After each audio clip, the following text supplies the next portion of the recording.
I've had a few strange experiences in my life. This is the first encounter.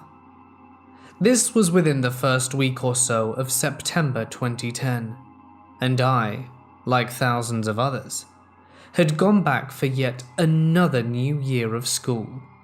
Yay!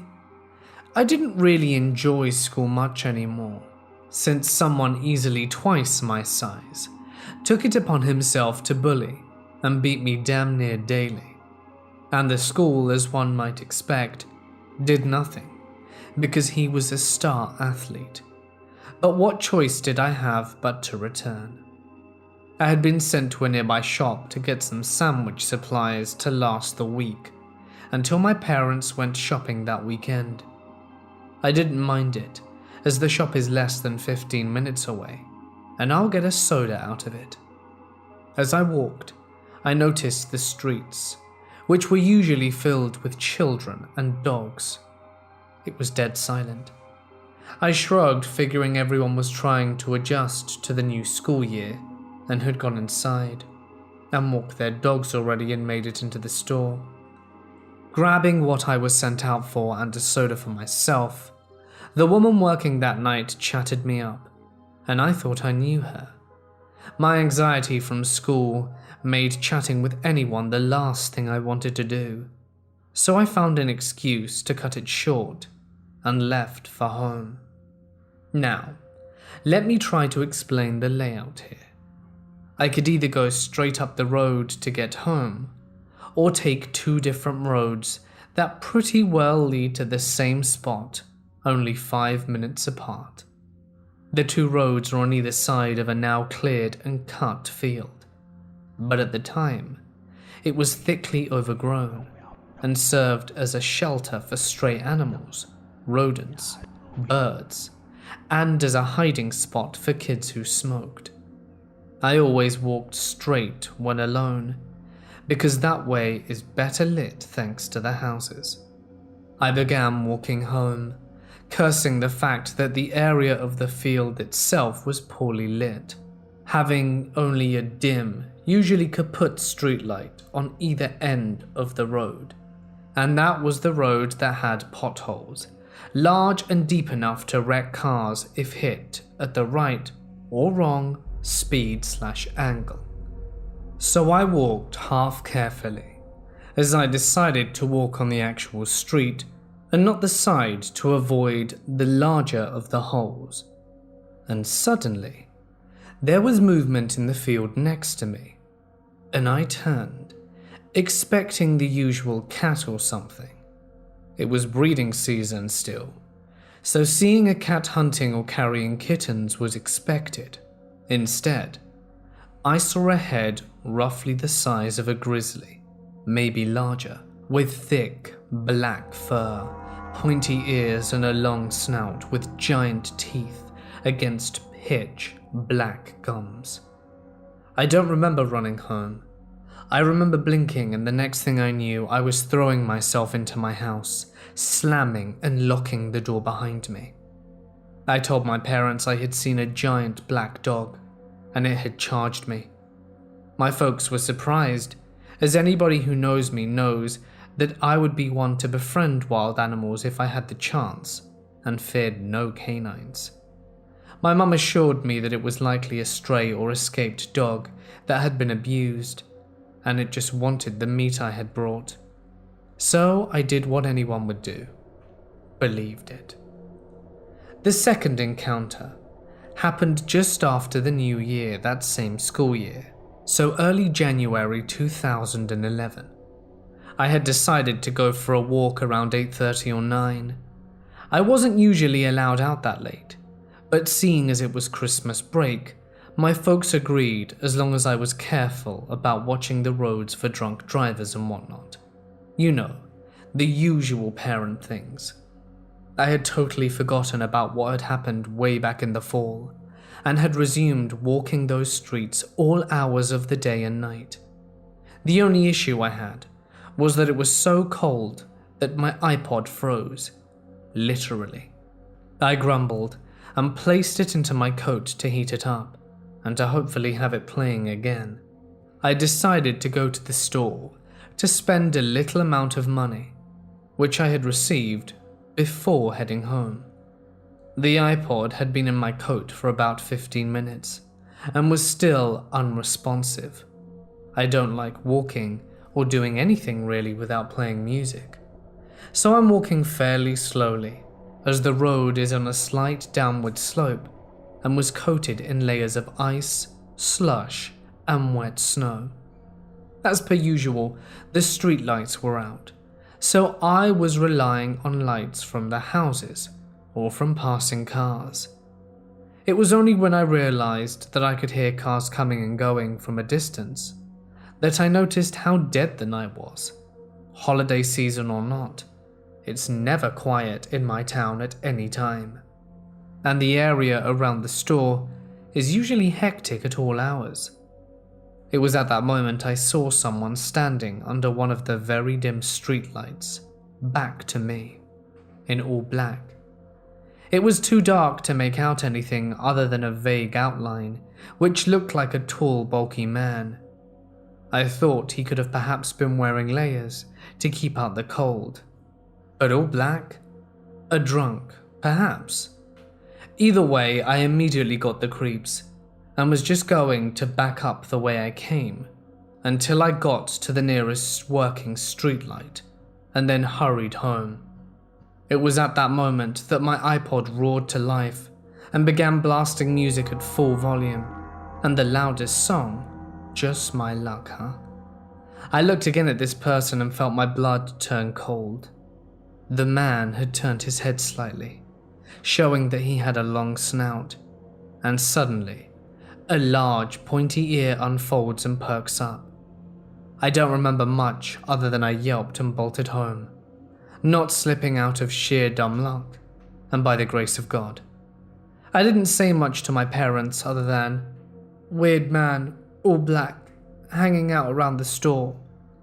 I knew at that point that it was probably a dog man, but I had nobody to tell, and no idea how or if I could kill it. Sure, if my dad saw it, he'd grab his shotgun used for hunting and he'd blast this thing to hell. And my dad believes in these things, but I doubt he'd believe I'd seen something like that here. I mean, I was sure it might have chased me some of the way, but it never really tried to get me, and I never found any proof. Either way, I never left the house again until school resumed. By the spring of 2014, I had totally forgotten about anything that had happened. It wasn't even at the back of my mind at that point. I had resumed my walks, as by then I was an adult and didn't have a curfew anymore. And to help cut down on stray animals being run over, the town cleared out that overgrown patch of land and then sold it or rented it to a nearby business. Anyway, I had taken to walking the streets in that area as it was uphill and various family friends lived throughout. I had also gotten into a habit of stopping to pet the wandering cats, be they stray or otherwise. I'm an animal lover, obviously. This night was one of those nights, and I was kneeling on the ground surrounded by cats, petting them as much as I could. Nothing felt like it was off, and it felt like a normal night. But when a particularly tough, battle-scarred cat that didn't shy away from anything or anyone suddenly yowled and bolted like it was on fire, I jumped to my feet, sending the rest of the cats running. I looked around for anything that could have scared the cats. I was thinking that someone had blasted one of those high-frequency sounds only cats can hear and sent him running.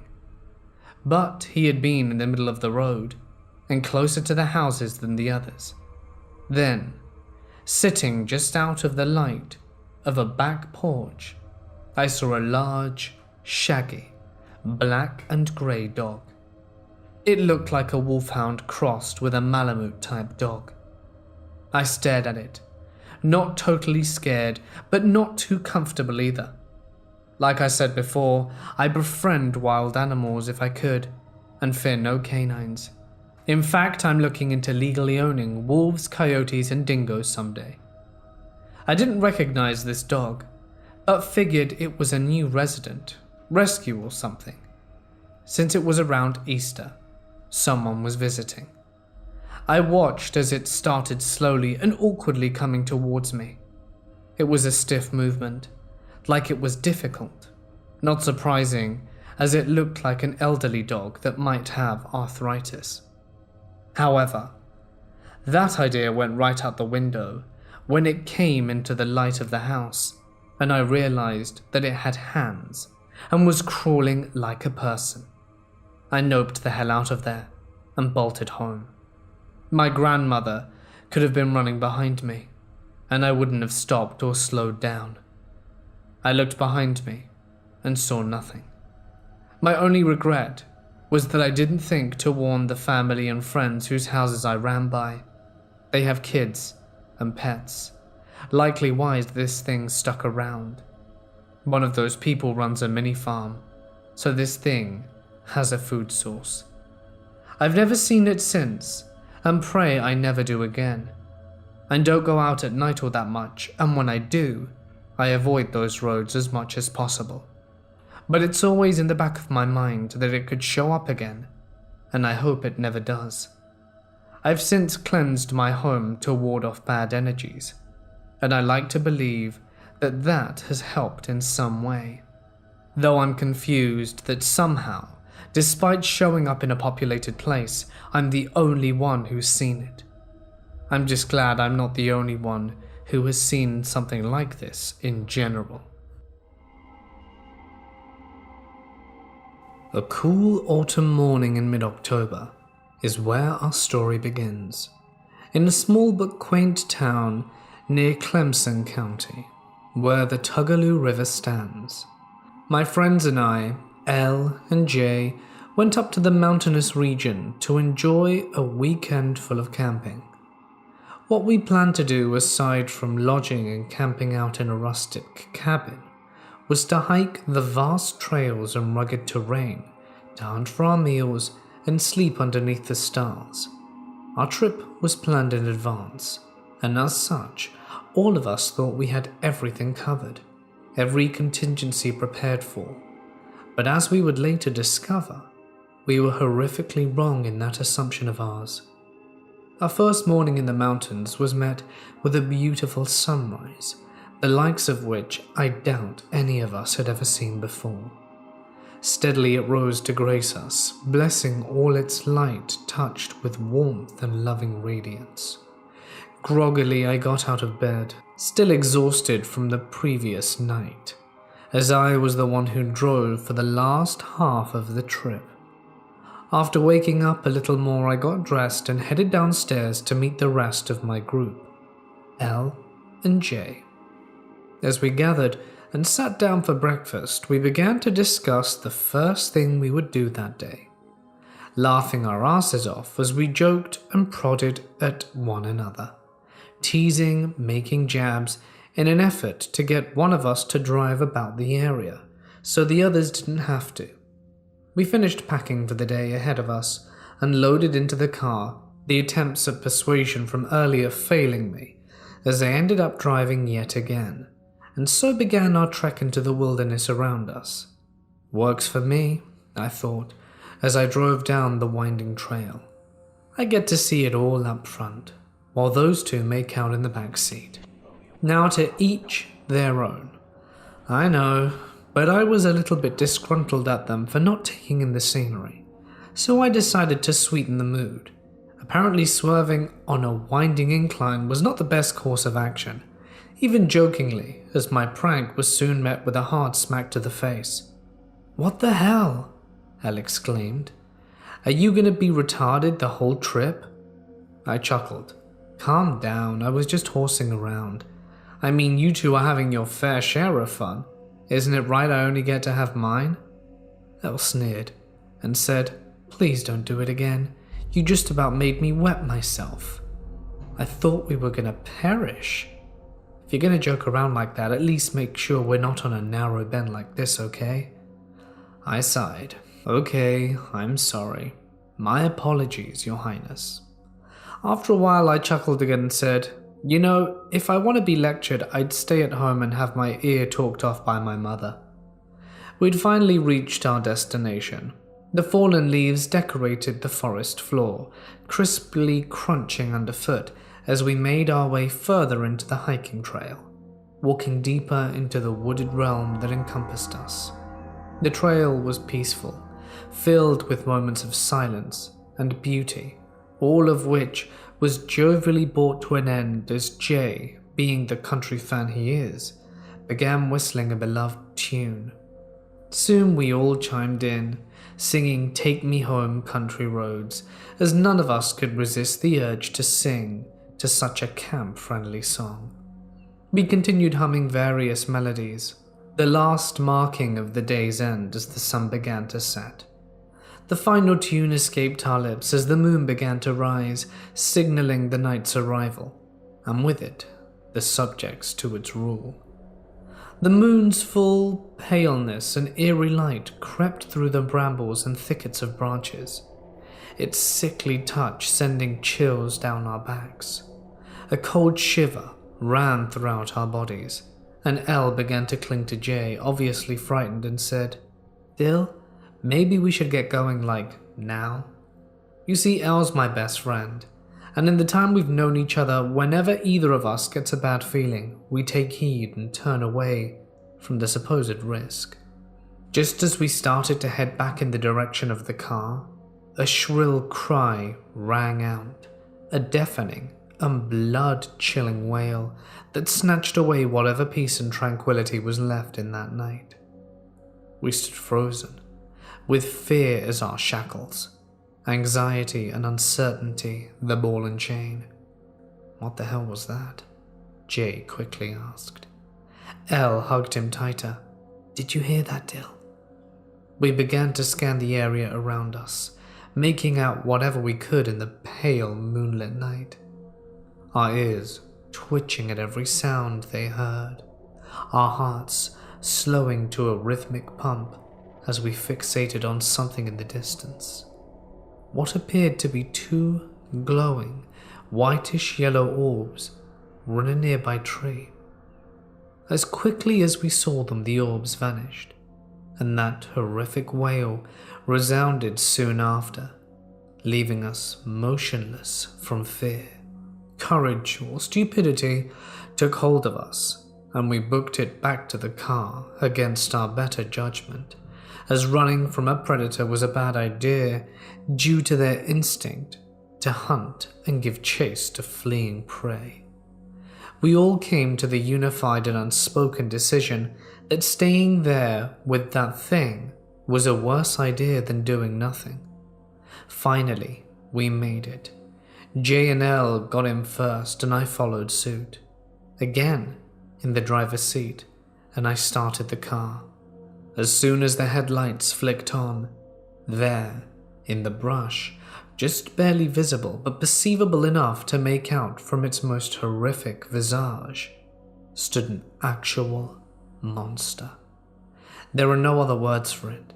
Its sickly pale yellow eyes stared into our souls as we looked back with the utmost horror imaginable. Our gaze met. It knew we were terrified of it, and honestly, it took pride in such a notion. Its skin was a reddened color, like tanned hide, only slightly darker, while its face, from what little we could see, was sharp and angular. On the next tree to it lay one of its grotesque hands, just as monstrous as the rest of it, adorned with claws at the tips of its curled, elongated fingers. One leg was partially visible, and, much to our dismay, was bent and misshapen.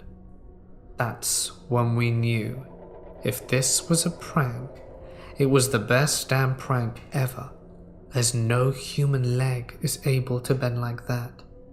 Imagine how a dog's leg would be, or some other animal, with the knee bent backwards, heels resting off the ground, all the while the pads of its feet lay nestled on the forest floor.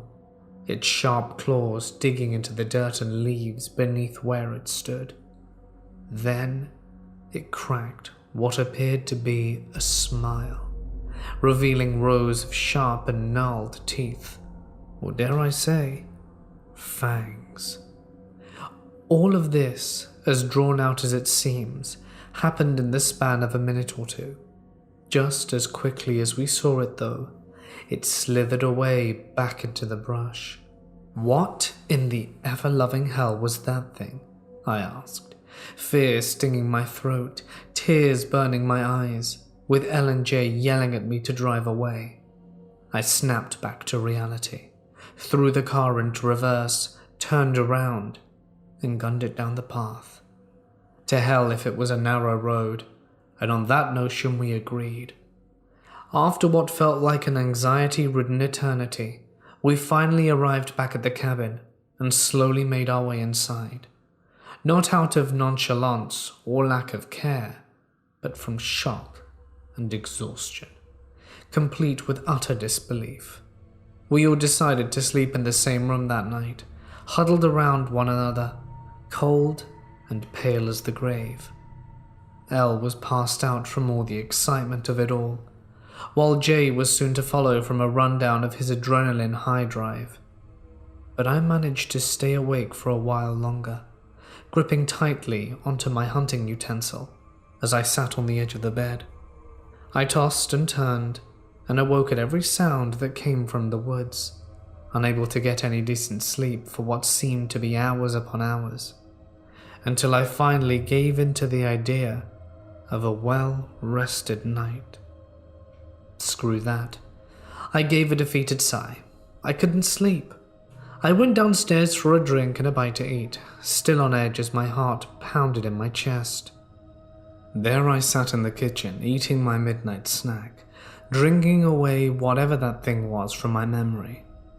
All of a sudden, as if on some dreadful cue, a chill runs down my back. It's the same chill I felt right before that creature showed up. A feeling of a lurking nearby danger, one that heralds the tendency for someone to proceed with an air of caution. A light tapping sounded at the window, and without thinking, I turned to look. In the darkness, two whitish, yellow eyes shone from outside, beaming into the cabin as whatever they belonged to searched around. Then, they rose higher into the air, resting almost above the window frame. Whatever this thing was, it was tall, frightfully so. It put its hand on the window, but in the moonlight, it looked wet and redder than it did before. A fresh, vicious substance dripping from its claws. Slowly I backed away, and it did the same, but neared closer and closer to the door as it stepped from the window. Seeing the door was unlocked, I bolted for it and slammed up against it as it creaked, knocking whatever that hideous thing was away, and locking the door. I heard a slight grunt and what sounded like a growl before it spoke. "Let me in, Bill," Elle said from behind the door, her voice deepening and becoming more sinister in tone. "There's a monster out here. Please don't let him get me." I stood there, weapon in hand, tears welling in my eyes, a gasp in my throat, and then it spoke again. But this time it wasn't in Elle's voice. Jay spoke, sinisterly and maliciously, taunting us to open the door. "Let me in, little boy, let me in." It slammed against the door and let out this horrific wail. Then an ungodly scream. Jay and Elle ran downstairs, looking as shocked and horrified as I felt. "Let me in," it demanded again. "Jay, open the door, please. It's not me in there with you." J became as white as a ghost, and then L fell to the ground, passed out from fear and disbelief. "Dylan, Dylan, Dylan." It began to laugh and then spoke in my voice. "If everyone else is having fun, isn't it only fair that I get my fair share too?" I blacked out after that. Morning came, the sun creeping over the horizons, slowly gracing us again. This sunrise was similar to the previous morning, and we finally understood why it had risen so slowly. It wasn't a gradual, majestic sunlight. It was quite the opposite. Disturbed, scared, reluctant to mantle the throne in the heavens above us. We finally understood, and after packing up, we got the hell out of there and never returned. The mountains grew distant and soon faded as I drove back home, although admittedly, I didn't mind being the driver this time. L and J refused to return there to the sprawling mountains, forested providence of Clemson County. But one day, I will. I love the woods and mountains. Nature itself is too much to be deterred by whatever evil lurks within the darkness there. I just pray that when I do venture back to the Clemson County retreat, all goes well for me, and that I return alive and sane. Here's to hoping.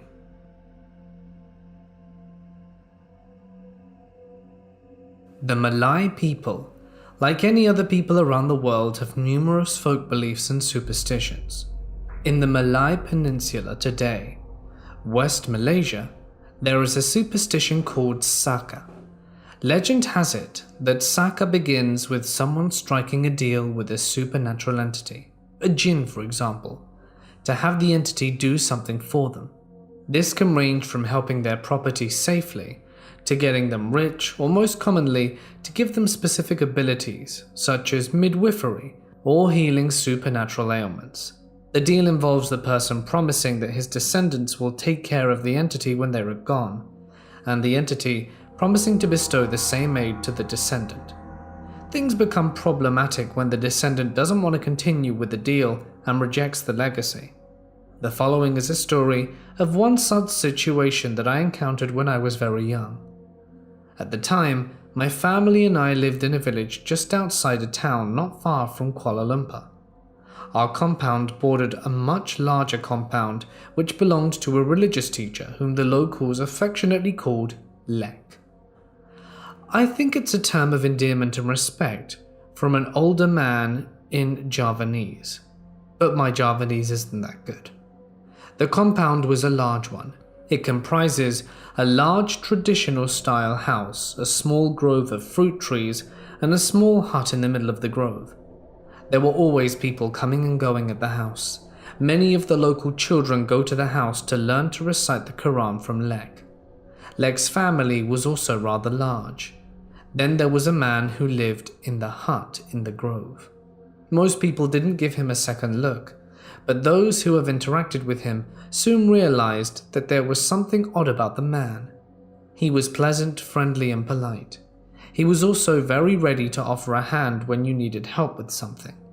The villagers noted that he seemed educated, intelligent, and even spoke English fluently. He, however, always had a look that can be best described as haunted. He also never ventured out of the compound after dark. Every night, he would promptly retire to the hut after Isyak prayers and dinner at Lek's house. Another thing that intrigued the locals was that this man would often get visitors coming to see him. These visitors came in luxurious cars but never stayed past sundown. The rest of the story I garnered from conversations of older people around me. Honestly, I never paid much attention to the man. I was in my early teens, and there were much more interesting things for me to do. But the conversations were there, and I apparently have a good memory. The man was indeed well educated and rich. He apparently had rich parents who provided him with the best of everything, from education to clothes and more. After graduating from an overseas university, he returned and started to work with his father to run the family company. He proved to be a talented businessman, and within a few years he had been instrumental to take the company to greater heights. The years went by, the man married, and soon began to raise a family of his own. His children also proved to be just as intelligent as he was, and were very good students. He sent them overseas to study, and they returned with their qualifications. His eldest son came to work with him at the company.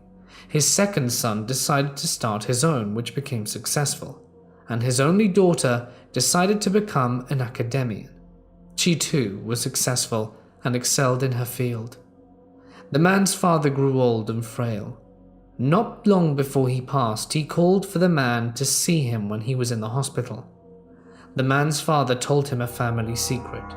He said that their family had a legacy. The man's father told him that it is necessary for the eldest of the family to continue the pact that their ancestors had made with a jinn. The jinn promised to make the keeper rich, and in return, the legacy bearer would have to perform a ritual for the jinn at a specific time every month. If not, the jinn would do bad things to the legacy bearer. The father then said that it is time for him to pass the legacy on to the man. The man, however, was religious, and he recognized that in Islam it is forbidden to make a pact with a supernatural entity, especially jinns, so he refused. His father told him that if he did not receive the legacy willingly, the jinn would not leave him in peace until he accepts the pact. Still, the man refused. Shortly after, the man passed away.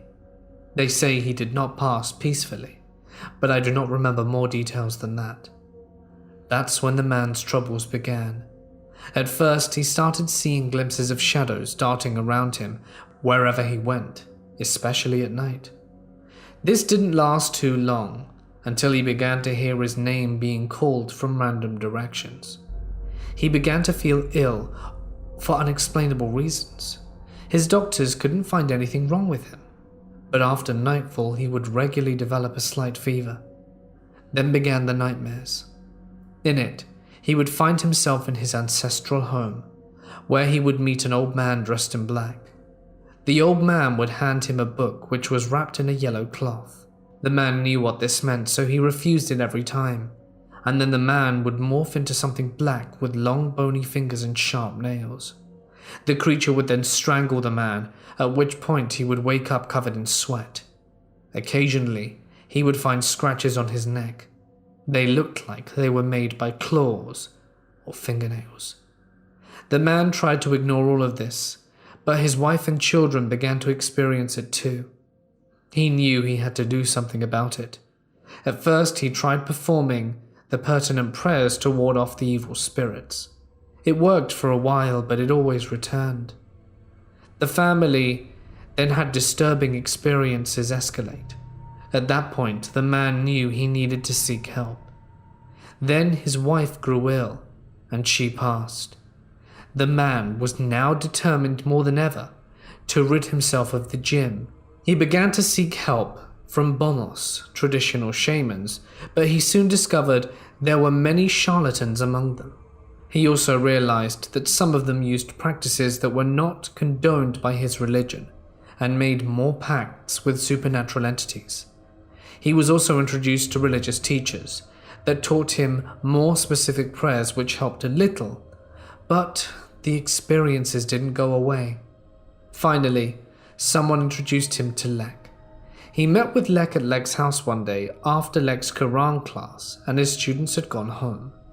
I don't know which rituals or prayers Lek had used, but he did ascertain that there was indeed a jinn coming after him. They then tried to exorcise the jinn, but it did not work. After a few more sessions, the disturbances against his family stopped, but the jinn now seemed to concentrate his efforts on the man. The man said he would only be at peace when he was at Lek's place, so he asked Lek to teach him how he could defeat the jinn and sent it on its way. It was to be a long process, and there was much to learn. Moreover, the man could still not find peace at home, and then asked if he could stay at Lek's place, but he did not want to impose on the family's privacy. So they decided to do what they did in the old days. The man relinquished the control of his company to his son, who was already running it successfully in his constant absence. He then built, with Leg's permission, a hut in Leg's compound near the fruit trees. It was actually quite nice. While it was like a studio apartment but on the ground, the man moved in shortly after. For years the man stayed there and looked after Leg's fruit trees when he was not learning from Leg. The children would come to visit him often. He was there for years until Leg passed. He died in a hit and run. I don't know if the driver was caught. By that time the man had learnt the knowledge that he needed to, and the necessary skills, so he thanked Leg's family for their hospitality and left the hut as a thank you gift to them. They said the man returned to his home and not long after confronting the jinn, successfully vanquished it. They said that the knowledge and skill that he had learned from Leg enabled him to help others with the same problem he had too. I used to live on a farm when I was 9 years old. In fact, it was an old schoolhouse that was about 10 kilometers away from our neighbors, with lots of trees across the country and over half an hour from town. Being a kid on a farm with lots of room, I was always exploring the bush or being out with horses and cows. We had chickens, pigeons, rabbit, peafowl, pigs, pheasants, turkeys, geese, and many other birds. I was on my way to go find the horse this day. I was always with Tony, our lead horse. She was a white horse with a black mane and tail. She was more of a foster mother to me, and I could do things with her that would just be amazing. Tony and I had a very close bond. I would climb up her tail and nap on her back as she just grazed. I would climb up her neck, since she was a tall horse for a 9-year-old, even cling and run just around her legs. I would hide under her when I was near her and it started to rain, just as a foal would do. We used to play tag, hide and seek, and so many other games. She loved playing. This is why I was on my way to see her this day. I wanted to be with my best friend. Before you say little kids should not be outside without supervision, this was very common for me, since I even slept outside with the animals that I loved and helped care for. I was raised if you are quiet, you will see things you'll normally miss. I always remained quiet to see the wildlife. I can't remember where our German Shepherd was, but it wasn't with me on this particular trip. When I started my trip, I knew I was probably in for a long walk, since she was likely on the other side of the property and across the lake. I crossed the pasture closest to the house, finding nests, interesting rocks, crossing the pasture to the tree line, and it took me about 15 minutes, listening to what kind of birds had what kind of song, and what kind of animal may have crossed through. You can always find out what kind of things are going on around you if you pay attention. As I entered the tree line, things went quiet, so quiet you could hear your own heartbeat. I didn't think much of this since I probably disturbed the wildlife. No birds sang or put up a fuss as I got closer to them. There was no breeze, and the air was very still. It felt thick, and since I was 9 years old, I just thought it was the morning dew evaporating. Most of the trees in this bush were maple or fir. I knew there was a hawk nest nearby, as well as a fox den in a ditch about 10 steps to the right.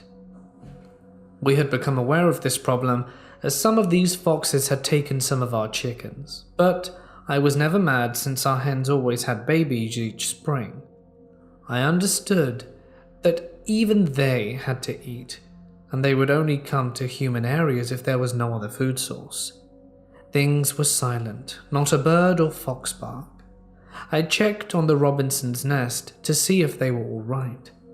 As I peeked into the nest, the babies were awake, but very silent and didn't move nor blink their eyes. I moved back onto the cow trail and got the feeling that something wasn't right. No birds, no animals, not even a sound of my footfalls on the path. I moved very slowly towards the meadow that was about 500 meters from where the tree line started.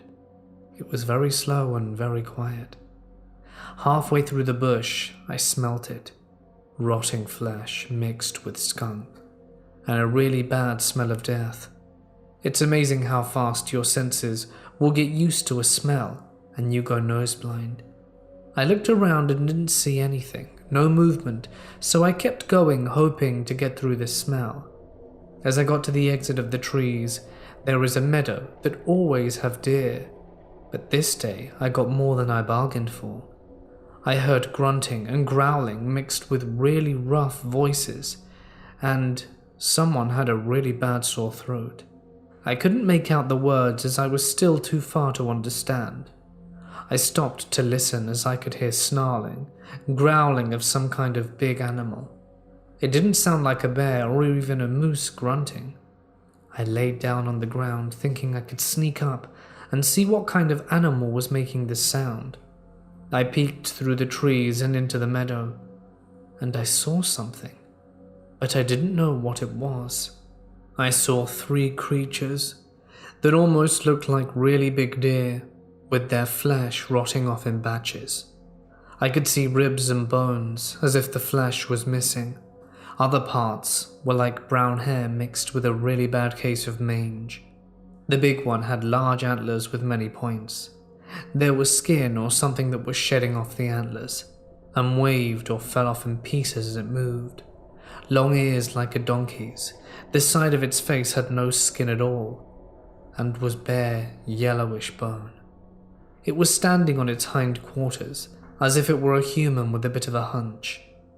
This one was doing the most grunting and growling. It was watching the 2 smaller ones and randomly pointed with its hands. It had hands, with long claws like talons. The hair this one had on its body was black.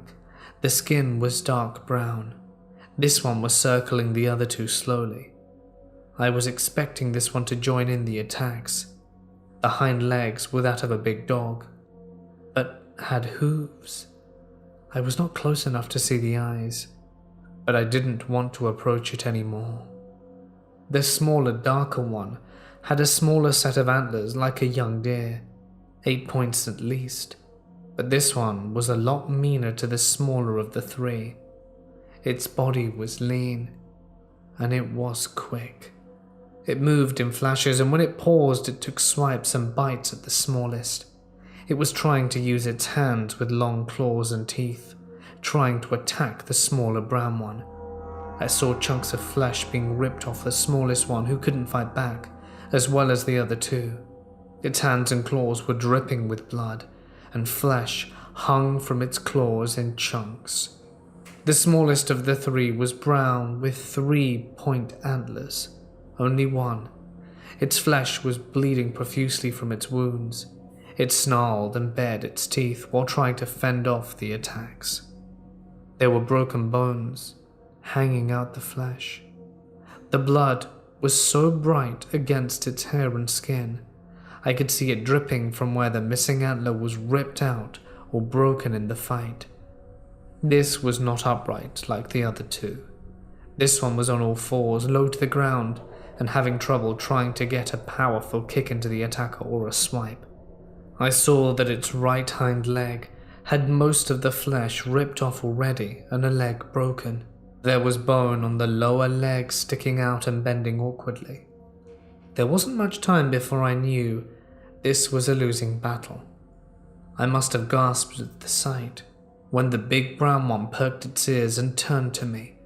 Its eyes narrowed when its gaze focused. The eyes were bright yellow, as if there was a light behind it, almost fluorescent. It didn't take its eye off me when it said in a really rough voice, "Leave. Go." I thought it was talking to me, but I was frozen in fear. I saw the 2 big ones run off into the trees and vanish, leaving the 3rd behind. I was not going to approach. I was too scared to run.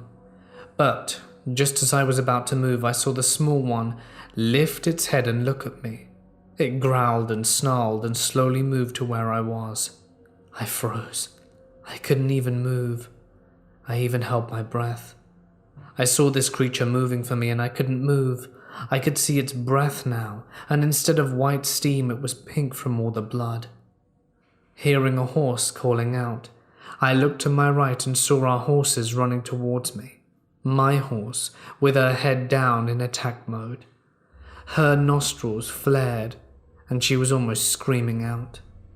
Everything went silent for a moment. Her calls were so loud they echoed in my head. I wasn't sure if my life was going to be ended by my beloved horse, or this creature heading for me out in the open. I felt doom and danger and fear. I dropped flat to the ground and called out for our horse with the herd in tow. I've never seen them run so fast. The sound of their hooves pounding the ground, which sounded hollow at this point. I saw our horses herd, about 8 horses in all, heading straight for the thing. They attacked it. The first one to reach the creature reared up, and the others surrounded it in a half circle, almost blocking my view. But I could see between the consistent moving legs, the creature stand up, snarl, and snap at them. I turned my head to the lead horse, Tony, and she came running with her head down and slowed to stand next to me, gently comforting me. I stared where I was as I saw the horse herd drive it away. They stayed on attack until the things were out of sight. I hugged Tony's leg as I couldn't stand from fear. I saw her lift her head to call the herd. I was shaking so badly and breathing heavily. I thanked her for saving my life. She let me take my time to calm down, and I didn't let go of her. When I was able to stand, she guided me home, as I'd seen the other horses putting up a fuss, bucking and prancing, tossing their heads around as they ran back to their leader. I was scared of what was in the woods. It wasn't until I was home to ask my mum what the creature was that I'd seen. I described it to her as much as possible, and I was told deer or elk, and not to talk of it again. The next day after school, I went out to the same meadow. I'm a sucker for punishment, I know. I had to see for myself what really had happened, and I saw the blood-stained grass and dirt from where the fight had taken place. Fast forward to adulthood. I'm watching movies and hearing stories on YouTube, and that's when it clicks. I realized what I had seen and what could have happened to me when I was 9 years old if the horses hadn't saved my life. It's still creepy to recall this, knowing that these creatures were less than 5 kilometers from our home.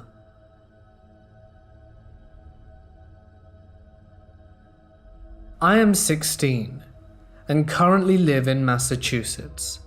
I've also lived in Michigan and Wisconsin and have had several creepy encounters in both. I live near Boston, but was going on a road trip with my friends and his family out to their new place in the more remote parts of Massachusetts. And yes, Massachusetts has remote parts. We got to Chad's house, and I was planning on staying for about a week to help them get settled in and see the surrounding area. At the edge of their property, they have these woods that start off with just a few trees here and there, but after a 5-minute walk get really damn thick. On the 3rd day of me being there, Chad's mum says that she wants to give me and Chad a day off, so we could do whatever we wanted.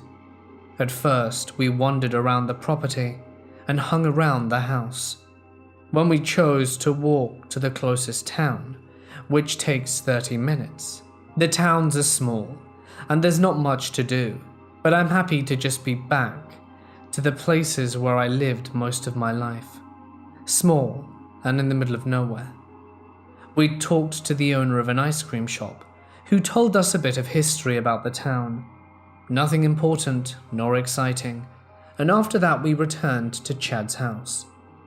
We got back around noon, and I suggested we go for a walk in the woods. Chad, who isn't the most outdoorsy type, said no, but after a few minutes of nagging, he relented and agreed. Even though I go out all the time, as I camp and walk trails at night, I've gotten paranoid due to creepy encounters, so I always have my pocket knife with me when I go out, and I ran into the house to get it. We started in the woods, leaving a really obvious trail, as like I said, the woods are very thick. At first, Chad spends his time grumbling. There are too many bugs, it's too damn warm, and stuff like that. Keep in mind, this was October. After a while, he started to enjoy being outside, and actually said he liked it, and wanted to go further in. By now, it was about 4:30, and it was starting to get dark, but I didn't really care that much. We kept going, and the darkness fell rapidly, to the point where we could no longer see. Okay, this is where it gets creepy. We had started our return, and at some point we got separated. I noticed this and turned the flashlight app on my phone on, spinning around to see if I could see Chad. I could not. Chad? Can you hear me? If you can, say something, buddy.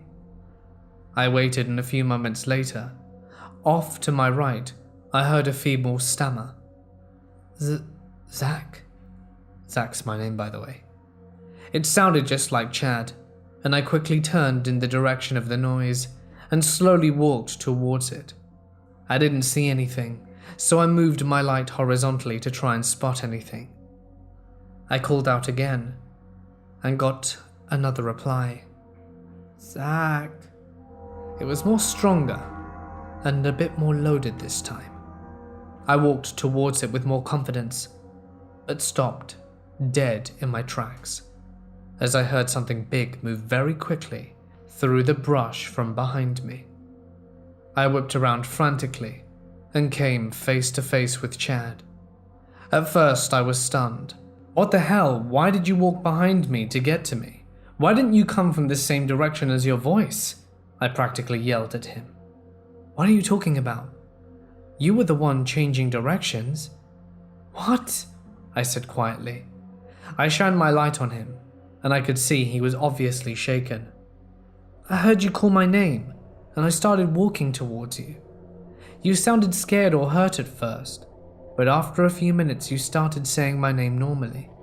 Then you stopped answering my calls, and I heard you from behind me and I saw your light. So I started running at you. I finally was putting the pieces together. I have encountered creepy things before, stuff that can impersonate a person's voice, and I realized that a Skinwalker or something else was in the woods with us. There was a faint noise of movement behind me, and I turned around to see a horrible sight not 10 feet from me.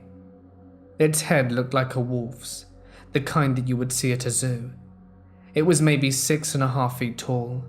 Its head, shoulders, arms and chest were covered in thick grey/white fur. Its legs and most of its stomach held a much thinner pelt but the same fur. Both Chad and myself saw this creature and ran faster than I thought we could. For whatever reason, the creature didn't give chase, and we made it out of the forest without incident. Chad told his family, who didn't believe him. I didn't tell mine, because they haven't believed me about this stuff in the past. Chad has not gone back into the woods, and has not seen the beast again. It didn't look like the other skinwalkers I had encountered before, and at this point, I think it might be a wolfman or a dogman. I don't know what it really is though, or if it was related to the moon, as I didn't pay attention if it was out or not. If you have any ideas on what this thing could be, I'm open to suggestions. I'm 16 years old and live in the western United States and am active in rodeo. This story happened in late winter. My brother and his close friend Tom got permission from a local reservation to use their arena to practice roping. We got there early in the morning, so we would have all the time we needed.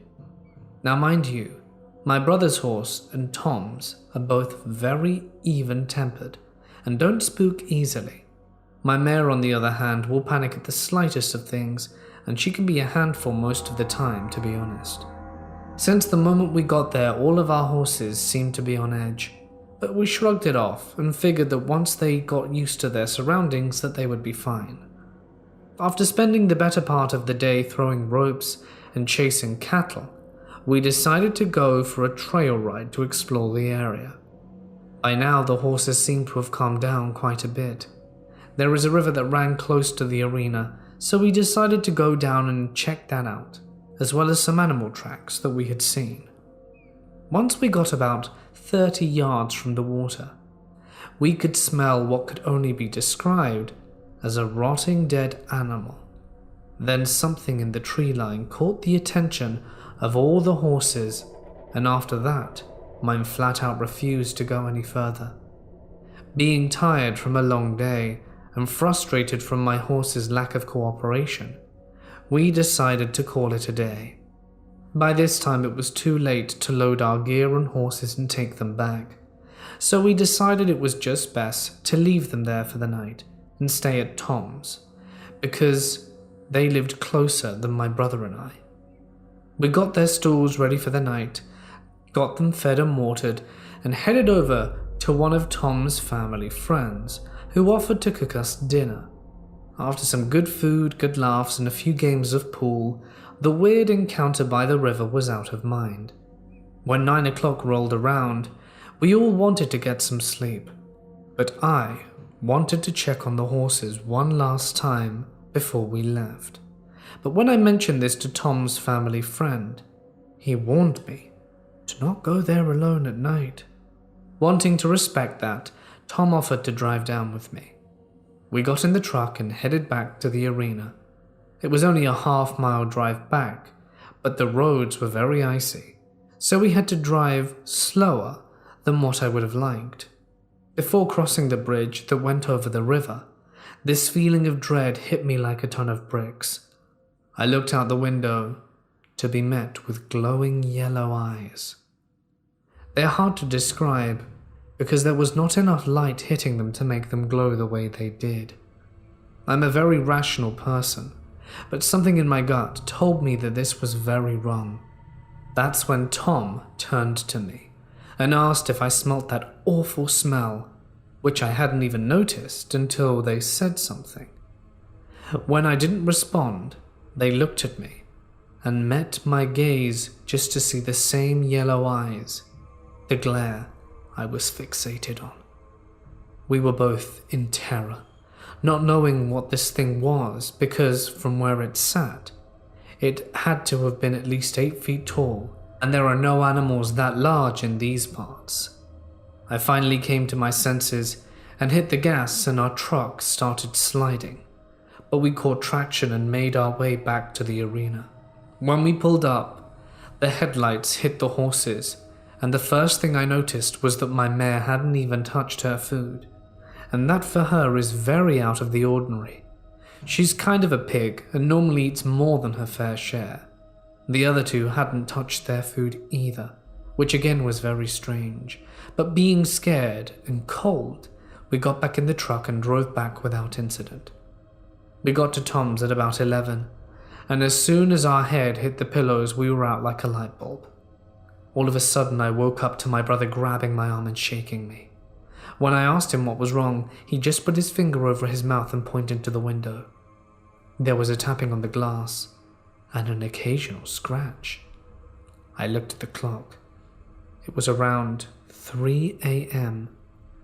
Tom and I hadn't told him about our encounter on the bridge, but it was late, and I wasn't going to tell him now and scare him even more.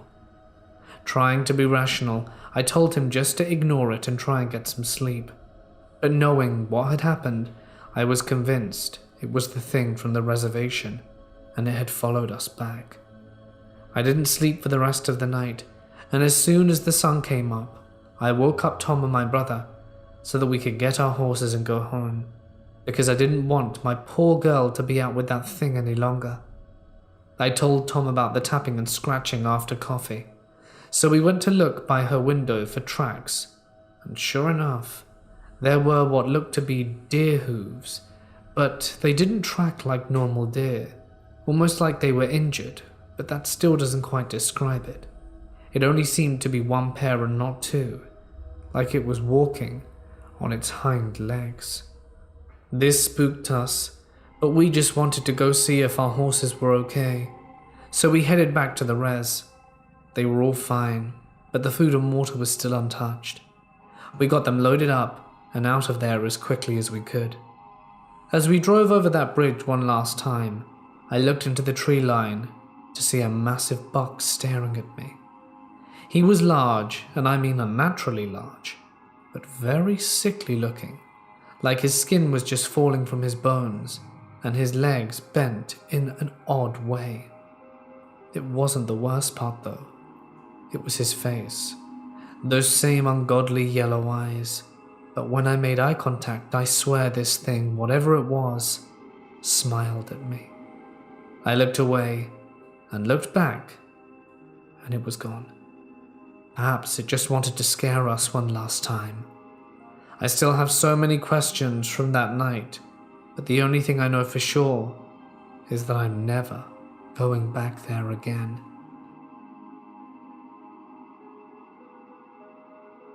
This happened in Iraq in 2018. It was a very stormy day, and you can say thunder and sandstorms cover the whole sky, making it an orange color. The wind was so strong, it made the doors open and close. It made windows slam roughly, and there was this howling sound like screams. I was alone in the family house, where all my grandfathers used to visit. I was playing some games trying to ignore the weather and that creepy sound. After an hour of playing, I heard someone knocking at the door. I looked through the window, which allowed me to see the street. It was strange, no one was there. I thought it was the wind sound, so I ignored it, but then the knocking happened again. I walked to the door to see who was there, but before I opened it and said who's there, I waited for just a moment, and there was someone who said, "I'm just an old man. Can you let me in your house? I can't stand such weather." I opened the door. His whole appearance was very strange, very odd. He had a long white beard, with very old clothes and a black and grey turban. He was putting some small cloth in his mouth as a mask to protect him from the sand. His right eye was white, and he was tall. The strangest thing was his right hand. It was so black, and was wearing some strange rings. He sat in a chair and I said, "Do you need anything, sir?" He looked at me with a smile and said that he'd like some tea and water. He said that since I was very kind, he'd offer me 2 gifts. One was to answer a question, and the other will be foresight into what will happen in the future. I looked at him in bewilderment.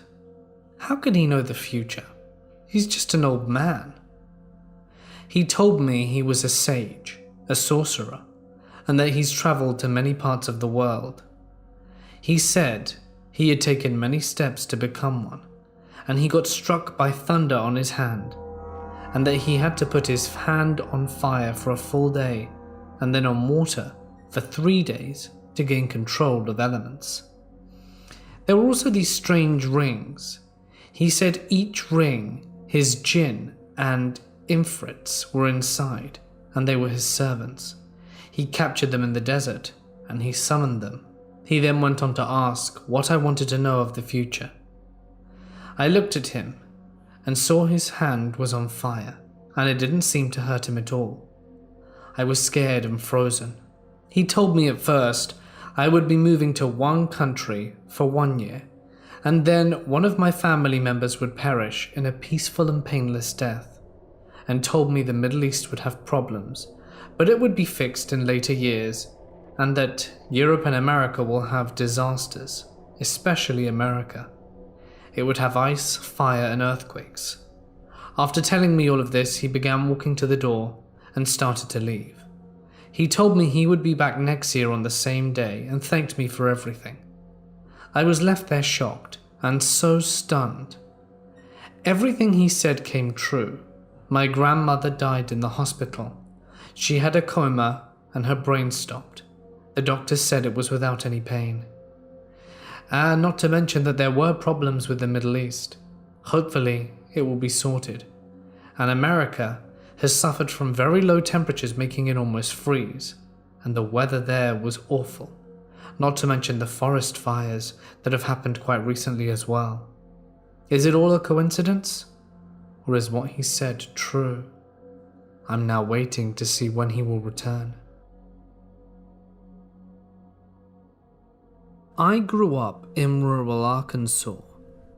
I also grew up during a time when lots of family farms were caving into the pressure of big agricultural industries and selling off loads of farmland and forest acreage to massive companies that wanted to develop our little area into a mega feedlot, which has largely happened.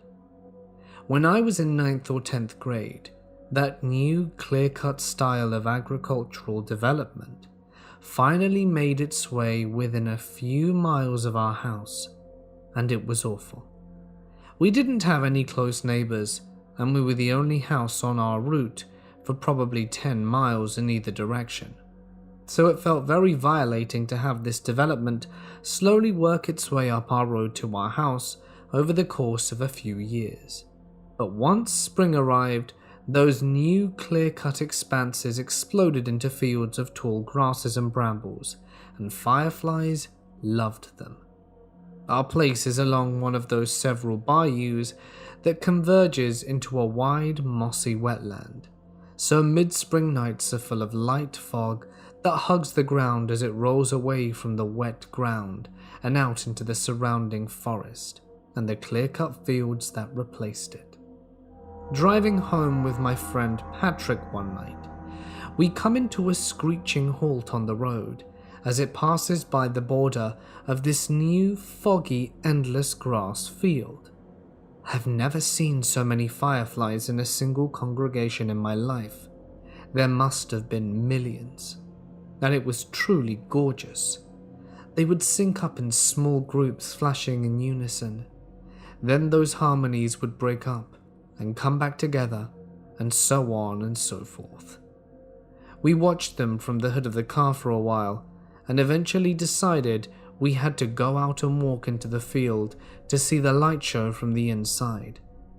It was an amazing experience walking through them, and we walked for probably a good 2 kilometers to about the midpoint of this particular clear cut. Grasses were damp and about mid-chest tall, and the fog was around the same height, rolling in from the east, which is the direction of the bayou, and still thin enough to see through. We freeze for a moment when we see the grass tops swaying a bit up ahead, but calm down when we realize it looks like a raccoon or armadillo, or something like that, is walking around, and we just see it rustling. Quickly though, we can see the top of the animal doing it. The flat back peeking through the grass top now and again. What is that? A huge dog? Surely not. What dog is 4.5 feet tall, and it hasn't got its head popped up over the grass looking where it's going? Is it still possible? Maybe it's a deer heading down and grazing. It's too far away to really tell, and perhaps 100 yards from us, and there's just not enough available moonlight to see the details properly. At this point, we get a little nervous about startling an animal, so we move closer together, and I clear my throat to make some audible, non-threatening noises. The motion comes to a total stop again. No head pops up to see what the noise was, which we find totally freaky and uncomfortable. I feel Pat touch my back like a quiet nudge, and I take it to mean we should quietly go back to the car. As soon as we start moving a bit, the dog, or whatever it is, stands up, and it's clearly human-sized, with a head full of long hair. We didn't see any clothes and didn't see anything other than it's now moving towards us, quickly and at a good pace. Needless to say, we are now running. We run for 15 minutes or so, and by that time, we make it to the roadside without making a peep or turning around, because we are both absolutely petrified. We jump in the car, slap the locks closed, and then look back into the field. But nothing is visible. We ride home breathlessly, and basically talk about it over and over to ourselves again and again for weeks. I have no paranormal inclinations, but what would a naked long-haired person be doing rummaging around on all fours in the middle of nowhere, Arkansas, where there is precisely one road and one house in a 15-mile radius? Was it some crazy person living in the wilderness? That thought scares me more since we spent so much time in tents and deer stands out there over the years. At the time, it made me think about Pet Cemetery. It still freaks me out going to that place at night when I visit my parents. I live in rural Idaho, about 5 miles from a reservation. Growing up, we heard all sorts of stories and legends surrounding the res. I have to admit, I was a bit of a skeptic when it came to the things we heard. My best friend and I have always been drawn to the paranormal. When we were about 16, 17, we decided we'd go for drives on the res at night. The area we live in has a very tight-knit community, and our little town has just over 10,000 people. We basically have no crime, and everyone feels pretty safe, so driving around at night is no big deal. We went on our night's drive fairly often, with no experiences to note. One day, we had heard a story from someone at school about an abandoned schoolhouse on the other side of the reservation.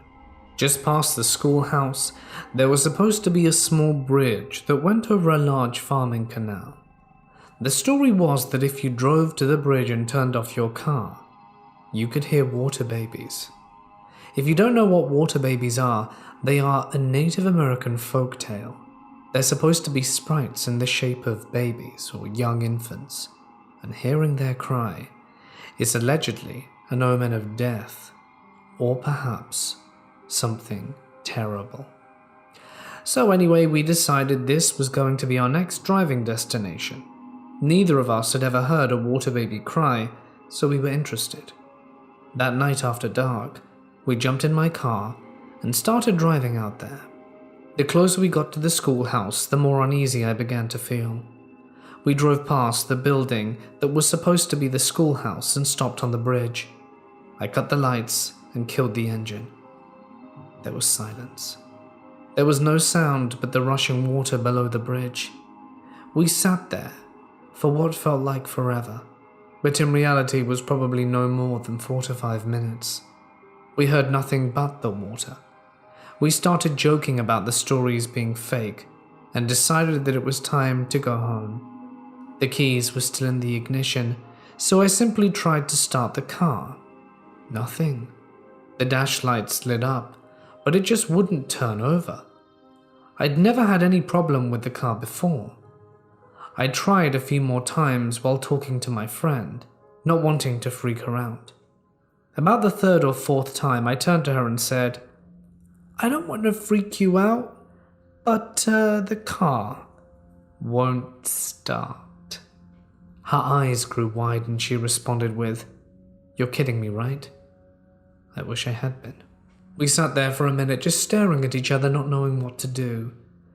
If we called my mum, there would definitely be some arse chewing for being out on the res so late at night. So we decided to call one of our friends that had a truck. If the battery was dead, he could give us a jump. If not, he could tow us back to town, I suppose. So we called and waited, sitting in the middle of this bridge in my dead car, frustrated from the lack of experience and car troubles. We just wanted to go home. That's when I saw it. It's a well-known fact that the reservation has packs of wild dogs that roam around, killing livestock, and there have been a few instances of them attacking kids and putting them in the hospital. This was no dog. I've seen coyotes and wolves, and there was no way in hell this was either of those things. It was skeletal, like a malnutritioned animal and walking on all fours, slow and low to the ground. It was walking along the canal towards the bridge. I smacked my friend, making her turn to look at what I was staring at.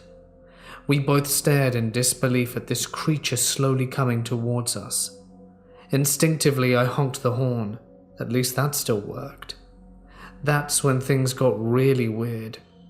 This thing stood up on two legs, arms limp at its sides, and I legit screamed. I had never seen anything like this in my entire life. The best way I can think to describe it is it looked like Professor Lupin's werewolf form in Harry Potter and the Prisoner of Azkaban. It was massive. It stood between 8 to 9 feet tall and was staring at us. It took a few steps forward, and my friend and I were frozen. We were trapped in a car that we couldn't start. As it slowly started walking towards us, headlights appeared in the distance. As the lights came closer, the creature dropped back to all fours and took off for the hills where I assumed it came from. Our friend pulled up to help us, and both my creeped out friend and I kept quiet about what we had just witnessed. He walked up to the car, and I rolled my window down. He suggested we push the car off the bridge to the side of the road and pop the hood. So I threw it in neutral, got to the side of the road, and my friend asked me to pop the hood and try to start the car. So I did. The damn car started right up. I don't know what caused it to not start before, but that night I had an experience I'll never forget, and I don't go out on the res anymore at night. I'd rather not see whatever it was that night again.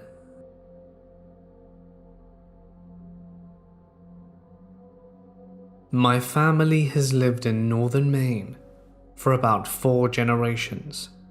I was born and raised here, as was my father, both his parents, my great-grandfather, and my great-great-grandmother. My parents and grandparents all had lives in which they would leave Maine and see the bigger world. They would live in New York, Los Angeles, and on a farm in Iowa.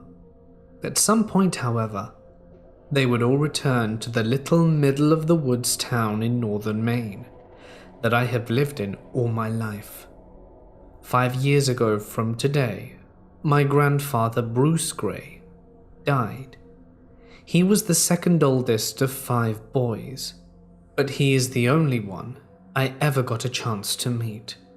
His older brothers, Robert, and his 3 younger ones, Oliver, Joe, and James, were all killed when Bryce was a boy in 1962. Our town is surrounded by dense woods, and very few people live here. That isolation and the size of our little home meant that everyone pretty much knows everyone, and more or less everything that goes on, the folks that live here know about. Neither my parents or my older sister Eva would tell me what happened to my great-uncles, and even though everyone seemed to know everything, no one in the town seemed to be able to speak about the killing of 4 young boys 57 years ago. 57 years is a long time, but not so long that these deaths should be forgotten. 2 weeks before my grandpa died, he finally opened up about what happened to his brothers.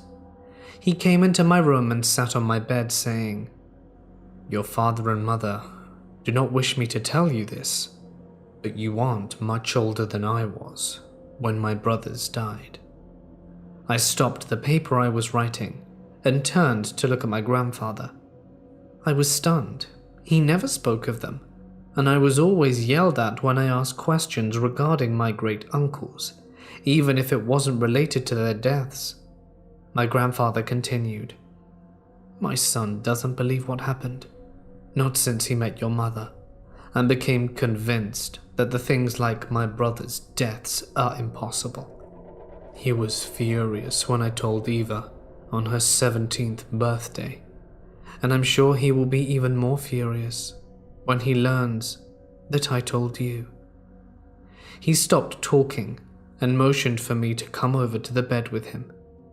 I moved to sit next to him, but before I sat down he asked, "I'm gonna tell you because I want you to be safe, to use what I know to protect yourself. You need to know what happened, because I am sure the same thing that murdered my brothers is still out there, feeding, living in the woods." I sat down. "I want to know what happened, the truth, why no one will tell me, and why even the mention of your brothers angers people." "Good, because this is not something I would let you hear. You're 16, 2 years older than I was, and 2 years younger than Robert. Oliver was 13, and the twins, Joe and James, were 10. We practically lived in the forest around town, exploring trails, climbing trees, chasing rabbits and other animals. We always stuck together, and in all seasons we were out there doing something. My grandfather wasn't looking at me anymore. He was staring at my bookcase, full of not books, but wooden animals that I have carved and placed on those shelves since I was 10, and learnt to carve from my father. He wasn't really looking at my animals, but more at the open air between them, remembering the years he spent in the forest with his brothers. It was almost July, and Robert was to go away for the summer before coming back to help our father with the store. Our father had always told us not to go more than a few miles into the forest alone. This was a rule that we always followed, until the week before Robert was meant to leave. We decided that while Robert was still here, all 5 of us would go out into the woods and spend a night or 2 further than any of us had ever been. We all knew how to hunt, read maps, and basic survivals from our father, and saw no reason that we couldn't. Besides, Robert was an adult now. He said the last part, dripping with sarcasm, and a sour look spread across his face before continuing with his story. We all packed bags that we used when going out with our father. We packed everything we needed, from food to flint for a fire. We all were armed with the silver knives our grandfather had given us when we turned 10. He said that they were made by the settlers of this town, and that they would never rust or dull and would protect us. They didn't. We left a note for our parents and left. Robert led us. He was the oldest and carrying holding the map. The map didn't have any specific pathway, and after about 10 or so miles, it was just a dark green blob of the forest. In the center of that blob, some 30 or so miles off the map, is where he wanted to go. When we got to the section of the forest that the map did not show, we started cutting arrows into trees, pointing back home. We left early in the morning, and it was late in the day, I'd say 5-ish, when Robert was happy with a clearing and we made camp. The clearing we chose was small, surrounded by impossibly dense forest to every side. It was a few yards away from a stream, and the woods around us were plentiful with life. After we pitched an old tent, we set out to explore the woods near our new clearing. There was nothing remarkable, just trees and life. The sound of birds and other animals moving about it was a peaceful and beautiful thing. As he described their trek through into the unknown wilderness, the sour expression left his face and was replaced by a mixture of happiness and regret. It was long and tiring to get there, but the clearing made it worth the trip. We all seemed to regain our energy and chased each other around like half of us weren't coming up on adulthood. We had built a fire to cook a squirrel or rabbit that Robert caught for us. Robert was putting the poor animal over the fire when I first found a sign that something wasn't right in our clearing. His hands turned to fists, and the slightly happy, reminiscent tone that was in his voice vanished. I was walking around the clearing when I saw something sticking out of the ground. I pulled it up. Out the ground, thinking it was odd. It was a whitish rock. I immediately dropped it. It was a jawbone. At the time I couldn't tell what animal it was from. I'd never seen a human jawbone before, but I am now sure that it was indeed from a human. The jawbone still had a few scraps of greying meat or tissue still attached to it. I told Robert, but he brushed it off, telling me that it had been there a long time, and it was just some other animal's kill, like the one we were about to eat.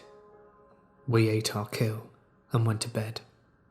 The jawbone sat in the back of my mind. It worried me, you see, because I cannot say what kind of animal it came from. It never occurred to me. It could be human. I do not know when it was, but I woke up in complete darkness, and it was apparent that something was immediately wrong. The forest around our clearing was completely silent. No nocturnal animals moving through the brush, no insects humming in the trees, no wind rustling in the leaves. It was the end of June, and the forest was completely silent. Or so I thought, until I heard the only noise there was to hear. A cracked, scared voice of a woman calling for help. The voice was wrong. The words were right, and logic said that there was a woman out there in need of aid. But it was wrong, like the words were coming out of a throat that was not made to speak human languages. We were all sleeping in the old tents, and as I started to get up, Robert motioned for me to sit back down. I did so, and Robert himself left the tent. He called out to the woman and was greeted by another cry. The fire was still smouldering, and I could see the wood catch as he fed more to the fire. As Robert moved around the clearing calling for the woman to follow his voice to our fire, the others began to wake. Oliver asked me what the hell was going on. At the same instant, James asked what smelt like rotten eggs. I had no idea what he was talking about, and instead told Oliver and the others about the woman in the woods. Oliver was watching the shadowy image of Robert moving around the tent, and Joe was pulling on his hair, a habit that both the twins had when they were younger and scared. James finally spoke, but his voice was wrong, not his normal excited squeak, and not even nervous stutters. It was a cold, dead-sounding noise that made me think that James knew everything that was going to happen. The sound of that voice, coming from my little 10-year-old brother, was a terrible thing. "That's not a woman. It's a man with horns." Those are the words he spoke. The words that caused my blood to run cold. The words that caused me to leave the tent and join Robert in our clearing. The woman's voice was getting closer, coming from just beyond the north side of our clearing. As she got closer, I realized that the voice was on a loop. The exact same tone, the exact little hiccup after help, and the same sob after me. I think Robert saw it too, because he stiffened in front of me and told me to stay behind him. The others had all exited the tent, and Oliver handed me my knife. Neither me nor Robert thought to get them, but Oliver had, and at that moment I was more happy to have my knife than I was to have anything else. The voice was now just beyond the light of the fire. It turned less and less human as it drew closer, and in the middle of the last cry for help, the words turned into a predatory growl. The shadow that was barely visible in the dark tree line past the fire was that of a hulking and distorted human being. It started to step into our clearing. My grandfather started to shake. His eyes widened and he went as pale as ice. His voice started to fill with fear. It was like he was back in that clearing, watching this monster approach them. "Grandpa?" I tried to pull his attention back to me and away from the horrors of his past. He just kept talking, not even realizing I said anything. The beast stood there, on the other side of the fire. It seemed to be letting us take its appearance in. It was taller than I imagined it could be. Hunched over, as it was, I swear that it was at least 8 feet tall. It was standing on 2 impossibly long back legs, ending in long, narrow feet that seemed to only have one toe tipped with a terrible dagger-like talon. Its arms, staring high up on its shoulders, were at its sides. The long fingers at the end of its arms all ended in similar black talons that seemed to absorb the light from the fire. Its claws must have been a foot long. They seemed to be brushing the dirt at its side while it breathed. It was impossibly thin, and its clay-colored skin fit its body so poorly that I could see every bone outline across the entirety of it. It had no hair, and I could see where its genitals should have been. The skin was flat and seamless. I brought my gaze up away from its monstrous body and to its deformed face. The skin was pulled just as tightly around its skull as it was around the rest of its body. Its faces resembled humans, while at the same time being completely wrong. It had no lips, just deep grooves where they should have been. This absence revealed a mouth full of crooked needle-like teeth and a long, dark blue tongue hanging out one side of its mouth. Black saliva rolling down it like a sap from a tree. Its eyes were the worst part, like an owl's but sunken deep into its skull. They were bright yellow. It seemed to me that the firelight caused them to glow, giving off a minuscule amount of light of their own. The smell of death quickly filled and cleared, steaming from the thing that had entered. For what seemed like an endless amount of time we stood there, me and my brother on one side of the fire, and this monster on another. We studied it while it studied us, no one moving. I tightened my grip on my knife. I wanted some kind of magic protection between me and this thing. Then the spell was broken. Robert stepped backwards and his foot landed right on a stick, and the monster let out a blood-curdling yell. Oliver dropped the rest of the knives, never having the chance to give them to the others. Joe screamed and started to turn away from the beast. Robert swore and started backing up faster. James stood watching the monster as it screamed into the air and jolted forward. It moved fast, impossibly fast, faster than anything I had ever seen. As it came for us, it brought one taloned hand up, and the next thing I knew was that the arm Robert had started raising to protect his face was missing half a foot of itself. Joe was running with Oliver not far behind. James was still standing, staring at the beast as its mouth full of crooked needles closed around Robert's throat. I grabbed James by the arm and started to drag him with me. I did not need to drag him far, as he started running as fast as he could on his own. I kept hearing ripping noises from behind me, but I kept running behind the others, trying to keep them all in sight. The tearing noises stopped, and around me the wind picked up out of nowhere. The wind was blowing from behind us, from the clearing. It was pushing us along, blowing leaves to chase us, bending trees to look down at us, severing branches from trunks to attack us. Though the wind roared in my ears, I could hear the crack of the branch and thought of the cloud of dirt and leaves blocking my vision. I could hear the branch strike Joe ahead of me.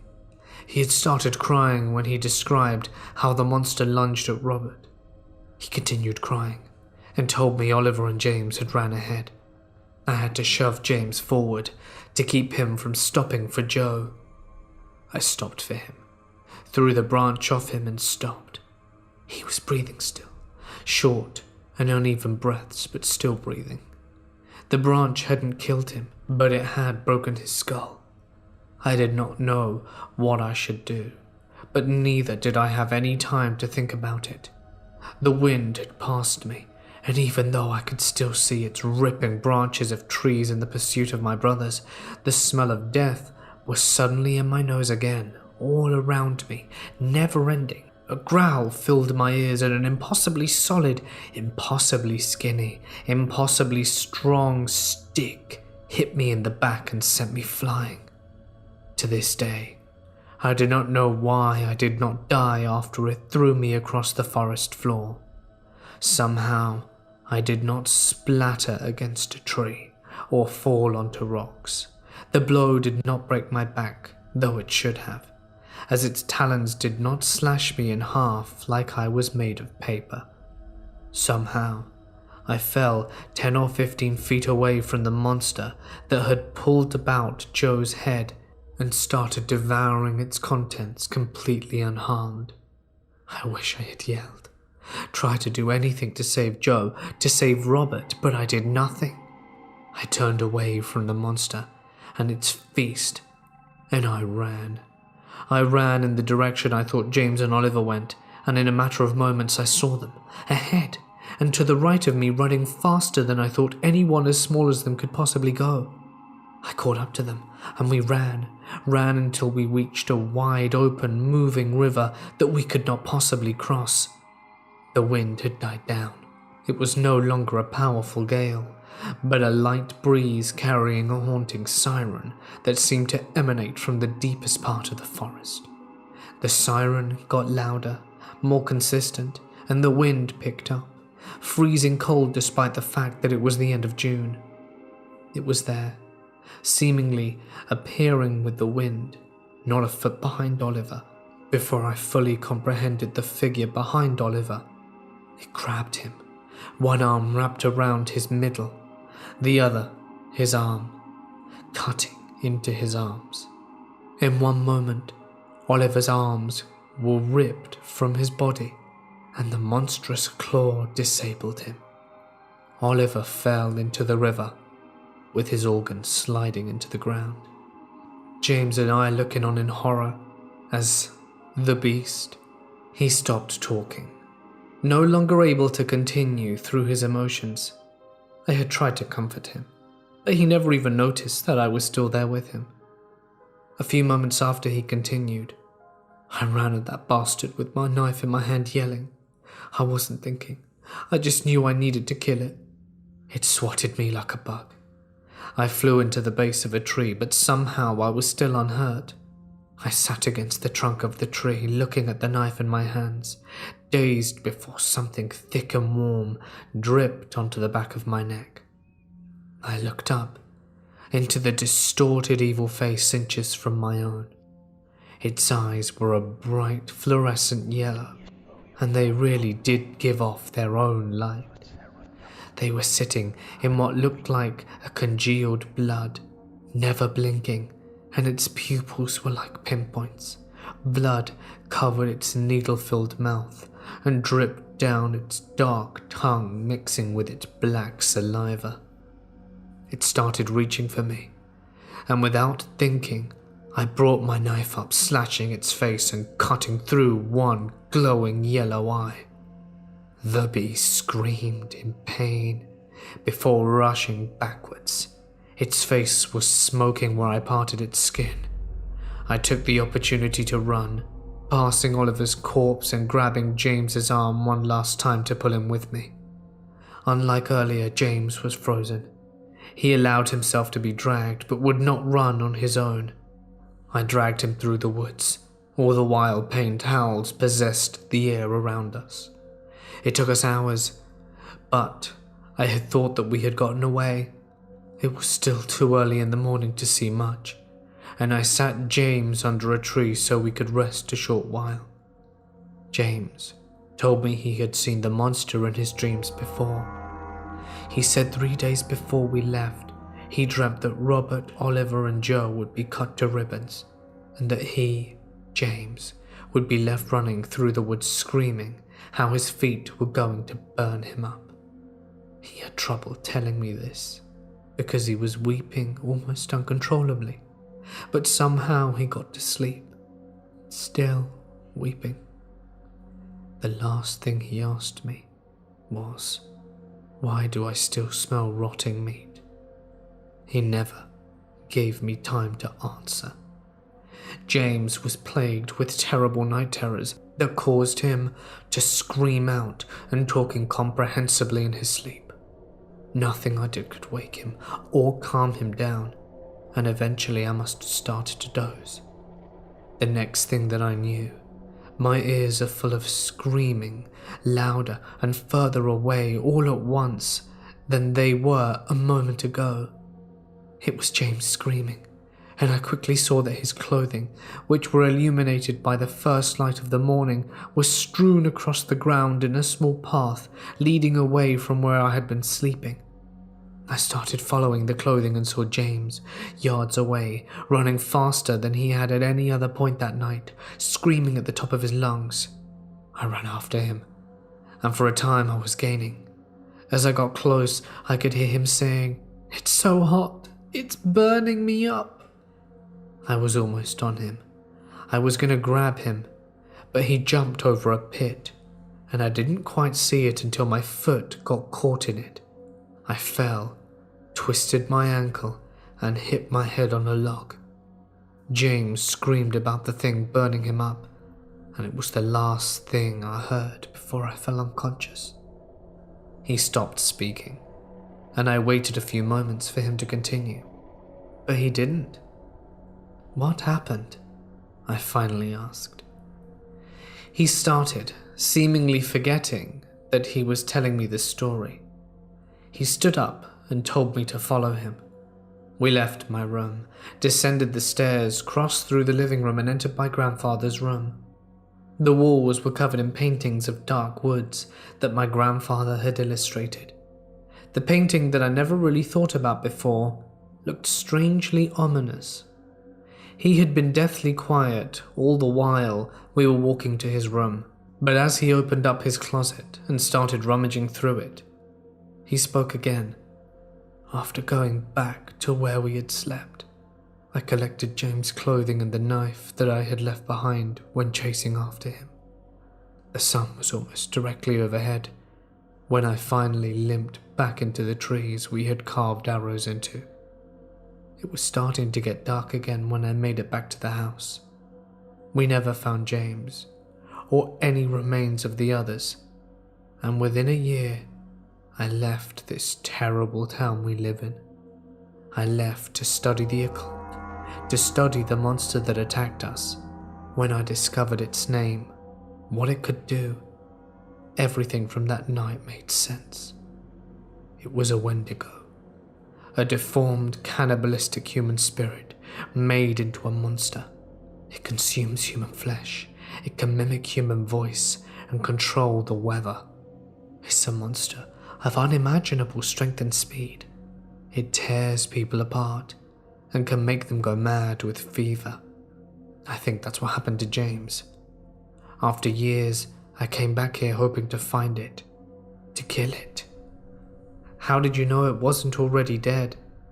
I knew it was still alive, you see, because they can live for hundreds of years before the spirit moves on and possesses a new host, corrupting them and either merging with the new soul or destroying it. He had uncovered an old wooden trunk that was covered by years of junk piling up in the back of the closet. He was having trouble pulling the trunk out of the closet, so I got up and helped. As we worked, he spoke. I spent years looking for this monster, going into the woods, searching for the Wendigo, but I never found him. Sometime in my 20s, I found the silver knives that we had left behind in the clearing. I found other things too. Body parts in trees, a cave where I think it once lived, cuts in trees and rocks left by its talons, but never the beast. We got the trunk out and used an old key on a string from around his neck to open it. Inside was an old revolver, a sheathed knife, and 3 leather-bound journals and countless pencil drawings. My grandfather motioned for me to look through the trunk contents. I had an old acquaintance of mine melt down my brother's knives and turned the melted silver into bullets. I wanted to use those bullets to kill it. I put the gun down carefully on the bed and picked up the knife. The sheath was well made, leather dyed a dark blue, with golden symbols sewn into it. The sheath was obviously newer than the knife, whose leather hilt was old and worn by use and age. I unsheathed it, revealing a silver blade as sharp and embellished as the day it was made. My grandfather was right. The knife never rusted or lost its edge, and I carried it with me every day for over 20 years. Resheathing the knife and placing it next to the revolver, I took out the 3 journals. In those, I wrote down everything I learned about the mysteries of the world. They contain information on many mythical items and people that I encountered. I always wanted to give them to your dad, but he never accepted the truth of our world. It broke my heart when he refused them. Unopened, I set the journals down in a stack next to me. Taking one of the many stacks of drawings and shifting slowly through them, one of the drawings showed a creature like the one my grandfather had described, the Wendigo. But others showed images of people with fangs, living trees, creatures with the faces of different animals, spirits, and ghouls. A few showed not monsters, but men, women, and children, all massacred in various ways. About halfway through the stack, I put it down and looked up at my grandfather. He was watching me, studying my reaction, trying to see if I believed what my father refused to. "Are all of these real?" I asked quietly. "All of those are not only real, but things I fought. There are more than just Wendigos out in the world. Countless evils share this plane of existence with us, and I've come across many here in my time. After each battle, I would draw the monster that was my opponent. It helped me cope with what had happened and what I need to do. When I did not save a victim, I drew them as I found them, as a way to remember them, and to strengthen my resolve to save the victims of the next monster." I started to put all of the items back into the trunk, before pushing it back into the depths of the closet again. "I did not tell you all this so you could rush out and try and find that Wendigo, those woods, and the beast that stole my brother's lives and destroyed mine. I did not want that for you. I told you so you know what's out there. The thing that preys on humanity, even though it's not my purpose. If you ever decide you need to know more about the things out there, then go through my journals. Call my old contacts. They already know you might reach out." Before anything else was said, my father entered the room. Furious, he sent me out. Before I had even closed the door, he was yelling at my grandfather for poisoning me with those ludicrous monsters of his. I did not ever speak about the Wendigo or any other monster to my grandfather again.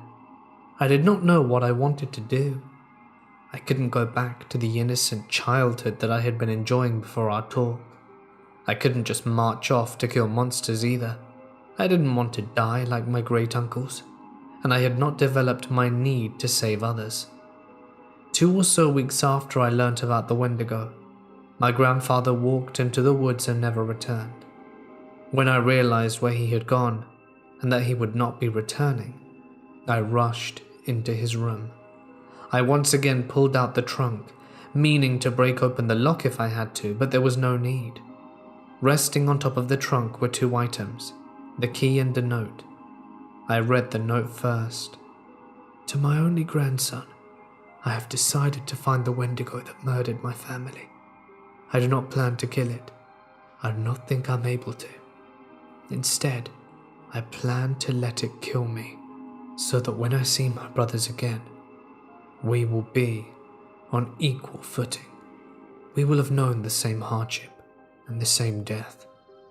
I feel the need to see that monster one more time, and this is the only time left." I'm leaving you everything in this trunk. Do with it what you will. Do not be controlled by revenge like I was. If you try to hunt down the monster, do it for the living and not for the dead. I know that you are a better man at 16 than I ever was, and I love you for it. Goodbye, my grandson. Love, Grandpa.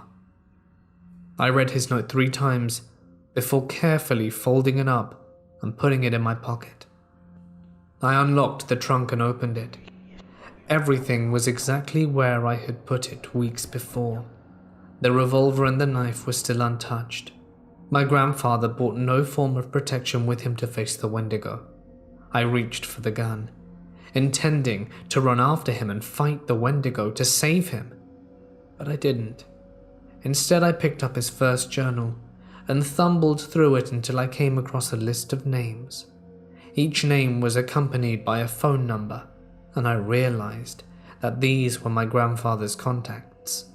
In the 24 hours that followed, I called every number in that list and started forming my own journey to leave my little hometown and learn the truth of this world. 5 years have passed since I left home, and I've only been back for a week. In that week, my room has changed a lot. The comic books are gone. So are the fantasy novels, the piles of homework, the toys I used to play with. Even the animals I used to carve are missing from my shelves. In their place, 3 newer wood carvings sit. A horned snake with 2 tails, a man with tattered wings and the leg of a goat, and a dog with 3 heads. These 3 carvings are all the images of the 3 monsters I have killed since leaving here. At the foot of my bed, there's a trunk containing 3 old journals, a revolver, a silver knife with a new leather grip to match its sheath, as well as old books, one of which is specifically about the legend of the Wendigo, and 2 new knives, one of silver and one of iron. In front of me is my very own journal. Inside is the note that my grandfather wrote for me, the details of all 3 of my other hunts, and this entry. I am writing this in here because I'm going to enter the forest tonight and kill the Wendigo. I plan to leave this here in case I do not return, so that my family will know what happened to me. Whether I live or die, I want you to know that I have a life I'm proud of. I've saved lives and have made this world a little safer and filled with fewer monsters than when I found it. I do not plan for this hunt to be my last, and will do my damnest to come back for this journal, but I know it doesn't mean I will. I love you all. Dean Gray. In March 2015, I woke up at around 3 a.m. I have no idea why. Usually I wake up to drink water or use the bathroom, but I needed neither of those. I was living in Southern California at the time, near Camp Pendleton, and where I lived, there was my neighborhood, then just wilderness. There was nothing beyond my neighborhood for miles, just land. Just an FYI, I have always been into the supernatural, but I don't think I really believed it until this experience. Before I went to sleep, I opened my window, because it was hot, and I had my curtains open and my shades open, and pulled up to make sure air was getting in. So at 3 a.m., I woke up and just looked out my window, which was next to my bed, and I thought I saw someone standing at the crosswalk across the street. I was just thinking, that's so weird, because usually we didn't have runners or early morning walkers until about 4:45 a.m. So I got up and went to my window so that I could get a closer look, and saw what I will never forget. This thing was standing, but its legs were bent, and it had some white fur covering the body. However, I could still see some skin. Its back was hunched over, and its face looked like some sort of dog's. If this creature was standing up, I'd say that it would be about 7 or 8 feet tall. Now mind you, this was back at 3 a.m, so I'm like, okay, you're hallucinating, go back to sleep. However, I was literally paralyzed with fear and could not take my eyes off this creature. Its nose and ears just looked so similar to a dog's or some sort of wolf or coyote. Where I lived, coyotes were very prevalent. However, they never really came into the neighborhood. So as you can tell, I was just completely shocked and nervous. And as I was about to shut my window, the thing turned its head and stared right at me. It was standing directly under a streetlight, so I could see its features very clearly, and its eyes were black, but somehow they were shining, to where you could really see them staring right into your soul. That did it for me. I slammed my window shut, pulled down the blinds, closed the curtains, and jumped right back into bed while pulling the covers over my face. I never went back to sleep that night. Fast forward 2 years later, June of 2017. I again woke up, but this time I was just hungry. So I went downstairs to get some food and sat at my kitchen table. In the chair that I sat, my back was facing the window on the side of the house. This window was about a foot off the ground, and it was open about 10 inches, because my mum forgot to shut it. Now that window had no screen, because it got torn somehow, and we just didn't get around to replacing it yet. I had my earbuds in, and was watching a show or movie. I can't exactly remember, but I heard a noise. I couldn't tell if it was the movie or from outside, so I paused and listened. Then I heard heavy breathing, but I have never heard this kind of breathing before, and it was coming from directly behind me, right outside the window. The breathing was rough, rigid, and sounded not anything like a human. I was too scared to turn around, but the hairs on the back of my neck were standing up, so I had goosebumps everywhere. The breathing lasted for about 2 minutes. Then I heard heavy footsteps, as if this thing was walking away. After about 10 minutes had passed, I shut the window, locked it, closed the curtains, and ran up to my room. I told my parents about my first encounter the next day, after it had happened. I was 16 at the time and still living with them. They just kind of looked at me and laughed and said I was seeing things, and that it was probably just a coyote. After my second encounter, I told them the next day, and that time they really thought I was just tired or was hearing things. My question to everyone out there is, have you ever experienced anything similar to this? Was this just a coyote? Was I hallucinating? It's been bothering me for a while now, and I had to download this app to get the story out, because I can't deal with no answers. This happened about 5 or 6 years ago, when I used to work in a warehouse which was a bit old, as I had seen goods and documents from the 1960s to 80s there. The warehouse had a basement and a first floor, and the lighting was not very good.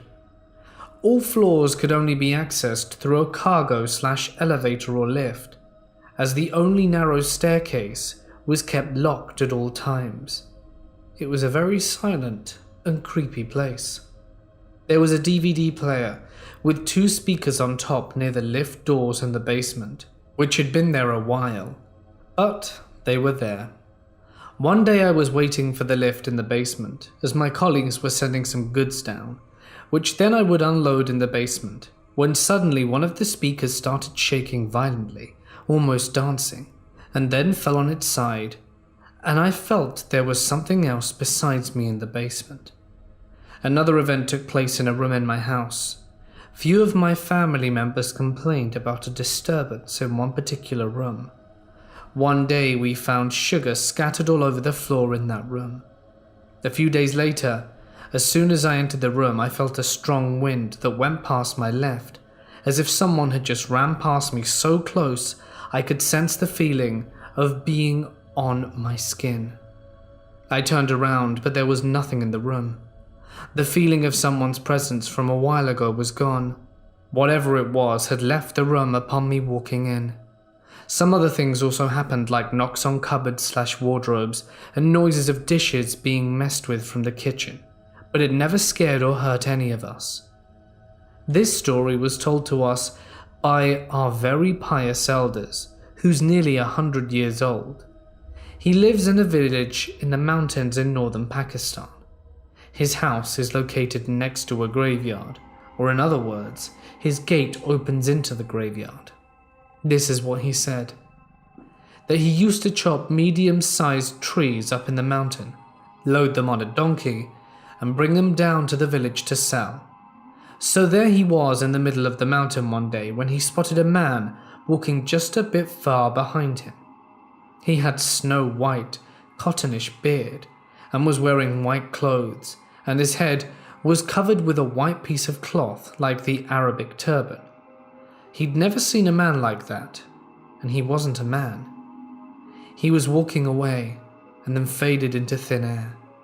His body was shaken by that incident, and fear overcame him.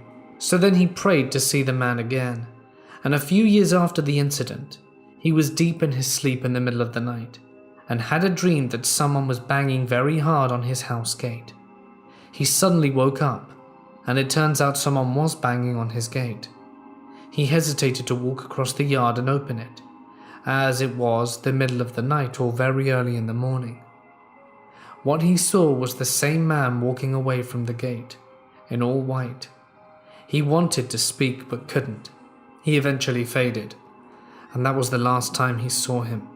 He doesn't know who or what that was. One of our neighbors, who was an old lady, used to live alone in her haunted house, and another neighbor's daughter, aged 20, used to sleep over with her in case the old lady might need help at night, as she was an old lady, and this is what the old lady told us one day. The other night she was waiting for the girl when she walked from the main gate. She greeted her, but she didn't reply and walked straight into the house, and then into the room where they slept.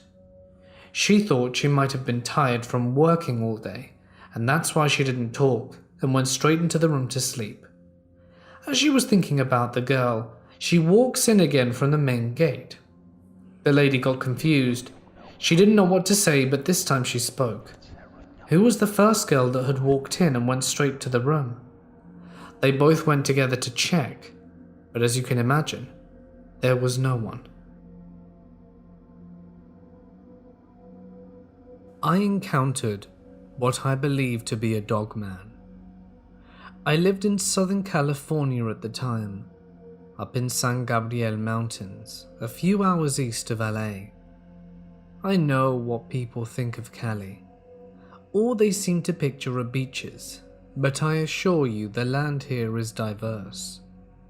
My hometown is super tiny and has a fairly popular ski resort on the western side of town. If you take the only highway out past the ski resort for several miles, it's nothing but forest. There are a few campgrounds and day-use areas, a couple of Forest Service buildings, and a very old gold mine out there. After those things, there is nothing but national forest, and then one insanely isolated very old restaurant that still functions, and then back to the forest for a long time. Anyway, I'm just setting the scene a little bit. I was about 10 to 11 when this happened. It was almost Christmas. It had snowed quite a bit that year, and was snowing on the evening that this happened. My stepdad decided that we would cut our own tree that year, and we got into my mum's big Dodge truck and headed off towards the mine, which was a couple of miles past the ski resort. We got to the base of the road and were talking and laughing.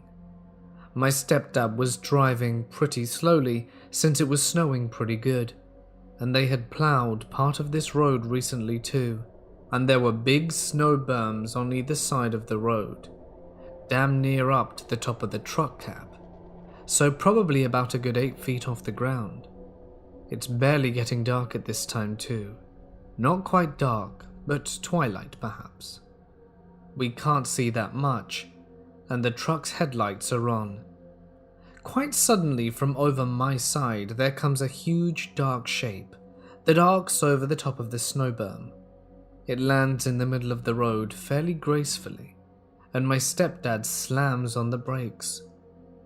I'm too stunned to speak or scream, because there, crouching in the road, is a damn werewolf. I can't describe it as anything else. It had a long muzzle and pointy ears, like a dog or a wolf, but pointier, and was covered in fur.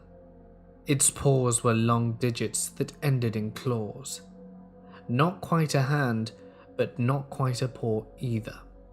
It reminded me more of a raccoon hand, and I honestly don't remember it having a tail. It was very large and looked strong. This all happened in mere seconds.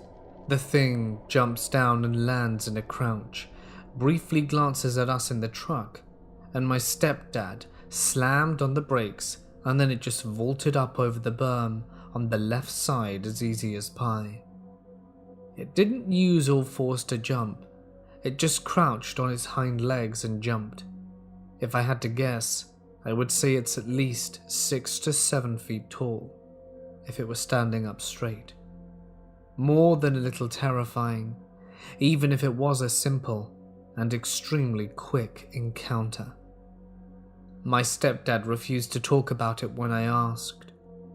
I asked him if he'd seen the same thing, and I knew he must have, because he hit the brakes so fast, and he was wide-eyed, and his face had broken into a sweat. I never did bring it up again, because we didn't have the best relationship, and I haven't spoken to him since he and my mum got divorced. I do sometimes think about it though, and I'm very tempted to contact him just to ask, but I don't know if it will be worthwhile, or if he even remembers. But I can never forget it.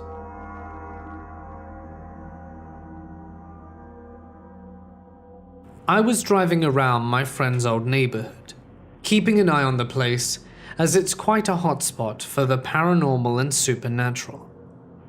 On one such instance is when he and I were walking down his street. The sun was setting and the evening breeze glided through the trees, all the while as a peaceful, heavy and suffocating surreality filled the atmosphere. Just as a shiver went up my back, he turned to the edge of the woods, and I followed suit soon after. As if on cue, a man's yell, painful and full of agony, broke the eerie serenity of the evening. Now on edge, as this type of thing happens from time to time, we pick up our pace and walk briskly, as his home was just 10 minutes from where we were, but we knew anything could happen between here and there if we weren't careful. About 5 minutes away now, another yell boomed from the woods, but this time it altered from before, becoming more and more animalistic as it dragged on. We picked up our pace again, the daylight almost completely gone, and finally reached his front porch, and that's when we heard it, behind us. In the woodline, we heard a screech, an awful combination of a rooster's crow, a goat's bleat, and a dog's bark. After that, whatever it was, hissed and began coming towards us quickly. The leaves in the trees rustled as it got closer and closer, jumping down from the branches and into the brush of the bushes and smaller trees. It came crashing towards us and just stopped before it broke out of the tree cover, breathing heavily and pointing its bony clawed fingers out of the brush and to us, curling it in a motion as if to tempt us to come closer. After that, my friend unlocked his door and swung it open, both of us stumbling inside and slamming it shut behind us. As soon as we did, whatever that thing was slammed up against it and tried to break it down, if not at the very least frightening us. It then sounded as if it jumped from his porch and back into a tree, dashing back into the woods. Later on that night, we heard some occasional scratching, as well as tapping on the windows and other parts of the house, but we didn't bother to open the blinds for obvious reasons. Thankfully, we had the pleasure to not see what it looked like, but did have the misfortune of hearing it screech and seeing its clawed, bony, thin fingers. That's just one of the many uncomfortable, yet equally exciting experiences we've had together. He and I are sensitive to things like this, and as such, from what we've determined, after so many encounters with haunting and breathtaking dauntless beings, are seen as something curious in their eyes, that we may either hinder or help them. Anywho, if you want a good time, be sure to visit Holbrook, South Carolina. It's in Dorchester County, a quaint and quiet little neighborhood.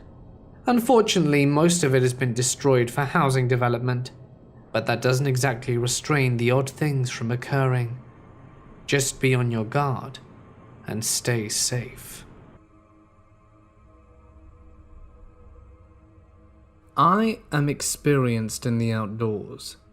I'm a hunter, hiker, and camper. I don't usually spook too easily because I basically grew up with a gun in one hand, a fishing pole in the other, and maybe a magnesium fire starter hidden somewhere special, as well as a knife. I always have a knife. I hunt in a town not too far north of Mille Lacs Lake. One season I was fairly deep in the woods on a snowmobile trail. When I hunt, I typically carry my .30 to 06 and my knife and pack. I feel fairly confident in the woods, but this season I had some concern.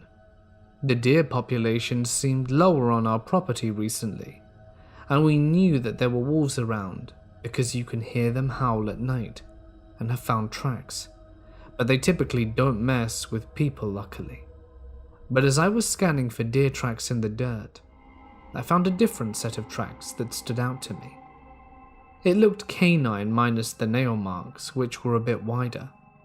The paw on it looked like an animal of 150 pounds.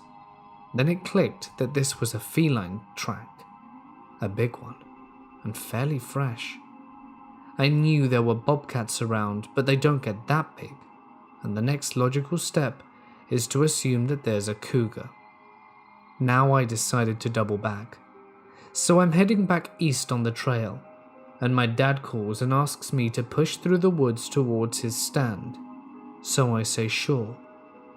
At this point his stand is perhaps 500 meters through thick woods for me, and I'm concerned about predators, but I also know that I'm 6'4", 190 pounds, and that's before putting on my gear, and that statistically speaking, cougars don't tend to attack healthy adult men. So I push forward. I get about halfway to the other stand and get concerned because I lost my marker, so I stop to regain my bearing when it hits me. My gut tells me that I'm being watched. Then I notice how still the woods are. It's very quiet, and I hear a branch snap behind me, maybe 20 meters. I ready my rifle and scan in a circle, and only see trees and brush. I wait, and it's just quiet, so I push forwards towards my dad's stand, and I think the whole time that I hear something not far behind me, quietly keeping pace. Eventually I stopped hearing it, and the woods returned to normal with birdsong and whatnot. Then I stepped out onto a trail about 40 meters from my dad's stand. I suspected it was the cougar that made the tracks. My guess is that they thought it would be too much of a fight, or it caught wind of my dad and chose to back off. But I never did see it. But something was definitely following me. This story is the second one, and happened 2 years ago. I decided to take my fiancée hiking after work one evening, in a park with some nice bluffs to climb for a great view. I was hoping to see a pretty sunset, Now this isn't a particularly safe thing to do at this time of night, so I gave her my tactical knife, and I carried my .40 caliber pistol. So we arrived and parked the car, and started heading up a trail. About 100 meters in, we spook and jump what I thought was a deer. It hauled ass away from us so quickly that I only saw a flash of tan and maybe its flag. And honestly, it scared us pretty good too. So now I'm on edge, and we round a crest in a hill, and I see a black mass to my left peripheral vision. I unsnap the retention on my holster and turn to engage. A mound of dirt black, and now I calm down, and we continue as it's a nice evening. The birds are still chirping, bugs are making noises, and it's regular forest stuff. We get about 200 meters from the halfway point on the trail, and it starts to feel eerie, like we're being watched. This time, it clicked right away. The woods are now dead, but I start noticing movement keeping pace with us, so I keep us moving towards the top of the hill, to the high ground, which is the halfway point on the trail. We reach it, and it stops, but the woods are still dead calm, and my fiancée tells me she thinks we're being followed. So we decide to move on and take a shortcut back down the bluff to the paved trail. We make it, and the woods go back to normal. We considered hiking more, but we were a bit too spooked and left the park. Now whatever was following us, I suspect, was another cougar. It was quiet, and we didn't see it. And the strangest part is that the stalking noises it did sounded elevated, like it was moving from tree to tree, and big cats have been known to do this. This story was told to me by my mother. I was very young at the time and could barely walk. I was probably around 1, and my mother would take me out to the front yard in the middle of the night for me to do my business. It was one of those nights, and I and my mother were in the middle of the night when my mum saw an egg-shaped light flying towards us in the air. We lived in a village near mountains, and it gives me chills every time I remember this story. An egg or oval-shaped light flying towards us in extreme dead silence of the night. It came closer and closer until flashed into our faces like the flash of a photo camera and just vanished. We have never been able to find any explanation. The following event took place in the same location, but I was around 12 to 13 at the time. We had a huge shed in front of our rooms, which was supported by pillars at the front and was good for sleeping in rainy summer nights, as it's very hot where we lived at the time. This event took place during one of the winter nights and was told by both my parents the next morning. So I and my siblings were sleeping with my parents in one of the rooms when my father got up in the middle of the night and heard someone coming from the shed just outside the room. The noise sounded like someone's sigh, as if someone in deep fever or in extreme pain.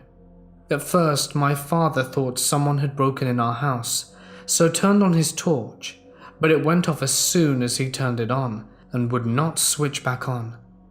Main electricity wasn't working as power was turned off in the whole village, and my father tried to look around, but there was no one. If that was a jinn, it must have been a very scary one, due to the sound and the feeling of its presence. Hairs on my whole body stand till this day whenever I remember that moment. I don't know how my parents handled the situation that night. I hope no one ever faces what my parents faced then. Next to our house was our neighbor's house. Note that most of the houses in our village are built in the same style. Rooms and then sheds supported by pillars in front of the rooms, and then the yard. So our neighbor's house was similar to our house. No one lived there as they all lived in the city, but we kept the house keys just in case. My younger brother used to play cricket with his friends in there, all aged between 7 and 10. One day as they were playing cricket as usual, when the ball went inside the shed and stopped next to a room door when one of the boys went to go get the ball, and as soon as he got close to the room, sees knocking in the room door from inside. No one lived in the house as mentioned before. I saw all the kids screaming and running out of the house. The house is haunted, by the way, and the kids never played there after this incident. This story was told by a colleague of mine from my previous workplace. He was a Hindu, and this is what he said. One of the relatives was an artisan jewelry maker. He used to make artificial jewelry products at his house during the night and would sell them in the morning. One day I received a call about the same relative saying he had not returned home for 2 days. So I, along with a few other people, went out to search for him. They found his body washed away near a riverbank. We prepared the funeral, and after the funeral I stayed the night with his family. At some point during the night, I woke up and heard the sound of a very small hammer used by the deceased to make jewelry, as if someone was still crafting. I'm a grown man, but was very scared. I pretended to be asleep and returned home the next day, and have never been there since.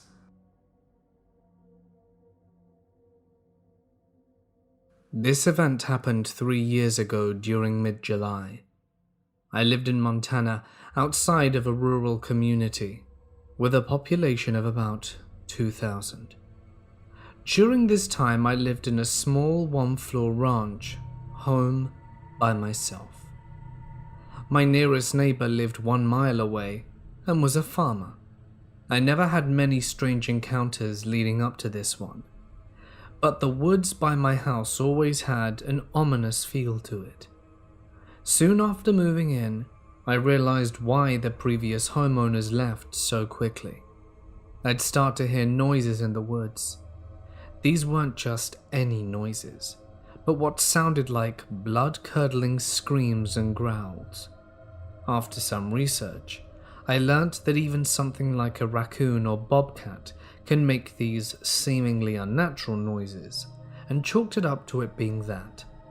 But still, it never felt right. It's hard to explain, but I never felt like this before, and it was just something about the woods in my house that made me feel uncomfortable, like I was always being watched. The first experience I couldn't explain happened about 2 weeks after I'd moved in. There was a thunderstorm, and the thunder was loud enough to keep me awake. I never did feel comfortable in storms by myself. The lightning was crazy, and would light up the whole surrounding area for a fraction of a second. I was laying on the couch and got up to get a glass and a drink at the sink. It was about 2 a.m. if I recall correctly. Above it, there's a small window that gives a view of my yard leading up to the tree line. When the next flash of lightning hits, I saw it. Admittedly, it wasn't a long view, but it gave me enough time to see whatever this thing was. It was near the tree line, just a few steps into my yard. At first, I thought it was a bear, but it wasn't. It was standing on 2 legs with its face pointed towards the house. Its legs were like a dog's, and I could clearly make out the hocks. It was hard to tell the color, but the fur was dark, and its upper body was massive with a wide torso and arms that could almost reach the ground from standing. The strangest thing is how the upper body seemed to dwarf the lower body. After standing there frozen in shock, I waited for the next lightning strike, but when it happened it wasn't there. It happened so quickly, and it was gone so quickly. After that, I purchased a gun, and would sleep with it within arm's reach. The next encounter is what I consider the most frightening thing of my life. For several weeks, nothing worth noting happened. I don't get cable where I live, and one night I was watching something, and my satellite kept acting up. I didn't like going outside at night, but this would be quick. I just had to move the antenna a little bit. Nothing had happened for a few weeks, so I decided to just go out and do it. I grabbed my gun and flashlight and went out. The first thing I noticed was the eerie quietness that surrounded me. Despite the time of year, the woods were active with all kinds of creatures, but not tonight. Despite the fear I was developing, I made my way over to the satellite and began to adjust it.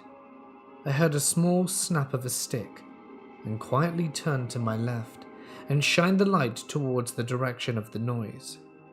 What I saw will horrify me for the rest of my life. I was immediately met with red eyes. These eyes were the color of blood and were evil. The head of this thing looked like a mutated German shepherd. I don't like to say it, but it looked like a werewolf. A long snout and pointed ears. The fur was black and shaggy in some places, and I could see this creature's extremely developed musculature, and it dwarfed the largest human on Earth. It was half in and half out the woods, almost crouching, and it still came to about 6 feet. Fully standing, this thing would have been 8 feet tall. I was about 20 feet from this thing, and I didn't even consider my gun, which I brought to protect me. Chances are, in hindsight, the little .223 bullets would have just annoyed this thing before it tore me to shreds. I backed away slowly, never breaking eye contact with it. I gently picked up my gun, and my fight or flight reflexes kicked in. I chose flight. Maybe not the best option, but even if I'd stayed there, this thing would kill me. I ran the fastest I'd ever ran in my life, and didn't turn back once. I have no idea if it was pursuing me. I got in the house, locked every door and window, and covered the blinds, and sat with my back against the wall, cradling the gun the entire night. I didn't get a wink of sleep that night, and didn't get much for the following days. To make a long story short, I don't live there anymore. People often talk of Sasquatch being harmonious with nature and living within the ecosystem.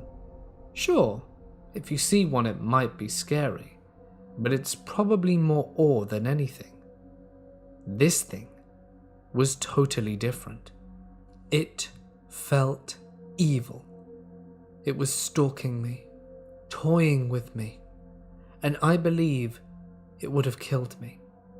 I have never seen nor experienced this feeling again in my life. It is a memory I try to put past me, but I still get nightmares about it. I think until the day I die, I will always have the image burned into my memory. The best image I have seen that fits the description of the creature are the werewolves from the movie The Howling.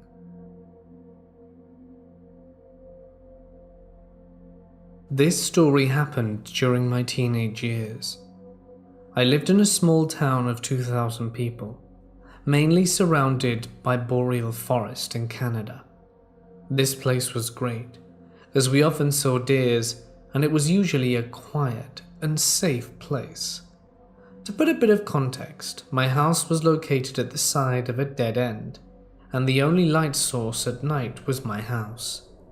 There was a single street light at the end of the road, but it only lighted up a part of the street and the forest behind it. We were a dog family. I only had small dogs when I lived there.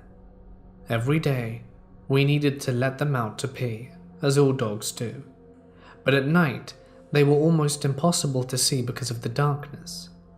Our terrain was kind of big, and the light sources were weak. I was a gamer at that time, and often stayed up late, so I was the one who needed to take out the dog to pee at 2 a.m. because it stayed with me while I was playing. One night, I opened the door and waited for my dog to do his thing. While trying to look at it, I was only able to see the reflection on the light in its eyes when it looked at me. I started to look around, because there were sometimes deer sleeping in the wood, under the streetlights perhaps, or wild turkeys roaming around, when a little dark spot caught my attention. It looked like a human head emerging from the bushes, but I wasn't able to see it because it was a bit in the dark. I didn't want my dog to run after whatever it was, as it had a tendency to run after wild animals, so I called it. It didn't listen to me, but the thing in the bushes started to crawl towards the street slowly. It looked like a human, with thin limbs, but a normal body and a slightly long neck. I started to freak out a bit, and shook the treats cup so my dog would hurry. It came inside running, and I shut the door as fast as I could, closed the lights in my house so I could have a view of what was outside. The strange animal crawled fast, almost running like a dog with every limb broken. As it improvised a crawling movement, the animal passed under the light, where I saw it had no fur, as a shaved animal. It was disgusting. I was afraid and standing in the dark. The animal ran towards the light and continued on the street where I wasn't able to see it because the houses in my neighborhood were delimited by trees. I locked the door and went to sleep with my dog and spoke to no one about it. A few months later, I went to bed early at 11 p.m. and went to watch some videos on my phone. They were gaming videos, and I had earphones on. A sound on the video was recurring, and I thought it was annoying, like a distant weird scream. After the video finished, I went to see another, but during the loading, the sound occurred. I removed my earphones and waited for the sound, and heard it, and had tears in my eyes. It was coming from my window. My room is on the second floor. I looked down into the forest. If there was some movement, the only light near the forest entrance was the moonlight, and an underwater light in our pool that emitted a small halo around it. I wasn't able to see anything, but the sound occurred again. It was like a mix between a distorted scream and a pig having its throat slit, or a strong pain whining from a dog. I looked down and saw an animal that passed so fast it was very hard to see, but it was human-sized with limbs crawling like a spider. It wasn't running after anything, but the sound occurred another time. It was the most horrible thing I'd ever heard. I closed my window to choke a bit of the sonority of it. I heard it again 3 other times, and it stopped after that.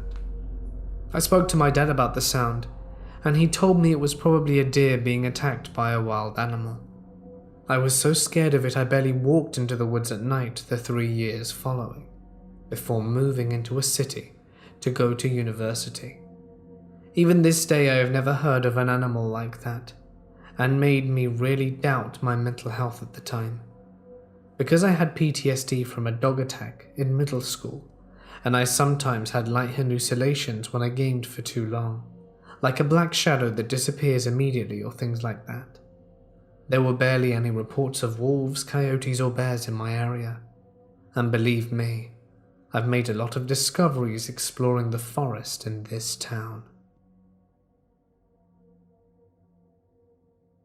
This happened when I was about 7 years old, to my uncle. He is no longer with us, and I would like to share his story. Growing up, I lived in northern Michigan, on 5,000 acres of farm/ranch land that backed into state land. Nothing but miles of forest and pastures could be seen. Needless to say, it made us feel pretty tough, and it takes a lot to spook us. We are all avid hunters, fishermen, and outdoorsmen. Being the only girl, I was raised as a tomboy, and I'm just the same. My uncle went off to join the military, becoming a senior NCO in a prominent Special Forces division of the US Navy. He was 6'4", built like a wrestler, and obviously skilled in survival tactics, and nothing rattled him. He was home on leave, and went out hunting as it was deer season. I remember him coming into the house, shaking and crying, saying he saw something in the woods. My uncle never cried. He was tough as nails and would tear someone to shreds before he let them make him cry. My grandmother tried to get him to make sense, but he kept saying how he saw Bigfoot mixed with a wolf. My granny immediately got my grandfather, and he rounded up the rest of the guys hunting. My dad, a few male cousins, my uncle, who was still terrified, but went because he didn't want to be labeled as a chicken. They got all their shotguns and ammunition and saddled the horses to go clear the woods. Apparently, they were aware of the dogman, but I was blissfully young and ignorant. They told me to stay inside, and for no reason was I to step out of our house until they returned. I had never heard my dad or grandfather so serious, so I hid in my room. Sunset comes, and they still aren't back. I'm really worried at this point, because they never stayed in the woods until after dark. Shortly, I heard the sounds of the horses running to the barn, and their voices. I was so relieved. They looked troubled when they came into the house, but didn't say anything to not spook me. At dinner, my dad laid down the law. I was no longer allowed to play outside or go into the barns alone. I had to have my grandfather with me at all times. Of course, I was upset by this and felt my independence was being robbed, but I obeyed. The next morning, my dad and grandfather taught me how to shoot. I knew it was serious. I overheard the adults talking the next night. Apparently there were tracks where my uncle had his sighting, bigger than any wolf could make, but they were definitely dog tracks. As I said before, we are avid outdoorsmen and hunters. We could identify tracks easily, but these could not be identified. About 8 feet up in a tree were claw marks. No bear that lives in this area could make these. We also found claw marks of about the same height on multiple trees throughout our property. Had cattle mutilated, and not in the way a coyote or bear would, and it lasted that whole winter. We lost about 30 to 40 cattle that winter, all of them mutilated, all with the same wolf/dog tracks in the snow. I really feel like this experience changed my uncle. Who knows? He did multiple tours in the Middle East for Desert Storm and OIF, Operation Iraqi Freedom, before he committed suicide. After that experience, though, he was never the same. He went from not ever drinking to never seeing him without a bottle of Jack, and his eyes were always haunted. He changed his personality and never went out into the woods again. He quit hunting, and he eventually just quit coming home to visit on leave. He didn't even come home for my dad's funeral 2 years later. It was heartbreaking to see him deteriorate the way he did. I truly believe he saw something out there, and it ultimately killed him. A number of years ago, I was driving through the woods. It was dark, and I needed to get home. I was absolutely exhausted after another day doing the late shift. It must have been about 2 a.m. at this point. I'm driving through a fairly secluded patch of forest when I notice that my car starts acting funny. My headlights turn off, and I start playing with the buttons to try and make them turn on again, to no avail. I realize this is dangerous. I can no longer see where I'm going, and if someone, as unlikely as it is, starts coming down this road, I am in serious danger. So I pull over with the little moonlight visibility I have and park my car. There I try turning the engine off and on again, but once turned off, the car doesn't start. It just splutters and dies. This was in the era before cell phones, so I had 2 choices: walk in the dark until I found the nearest town to use a payphone, or waited out till morning. I wasn't entirely sure which one I preferred, as it was dark and forested, and to be fair, I knew I had a very long way in either direction to get to the nearest town. So I chose to stay in the car. I reclined my seat and started getting myself comfortable. That's when I heard something in the distance, a sound like no other. A furious cry, mixed in with a growl. It sounded like the scream of a fox, and at least a handful of other creatures rolled into one. This horrific, primal screaming. I instantly jolted up from my reclined seat and looked out the window, scanning my surroundings. The lighting wasn't very good, and I could barely make anything out past the dark tree line. That's when I realized that if there was something out there, I was showing my face, so I instantly ducked and pretended I wasn't here.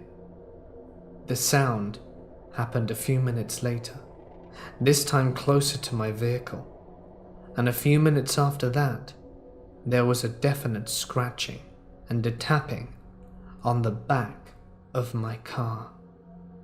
I dared not look up. If there was something there, it could obviously see me through the rear window. And I told myself I was being silly. I'm in a car, I'm protected. Nothing can hurt me. I slowly twist my head uncomfortably up so that I'm still laying down but looking into the back window. And there's nothing there.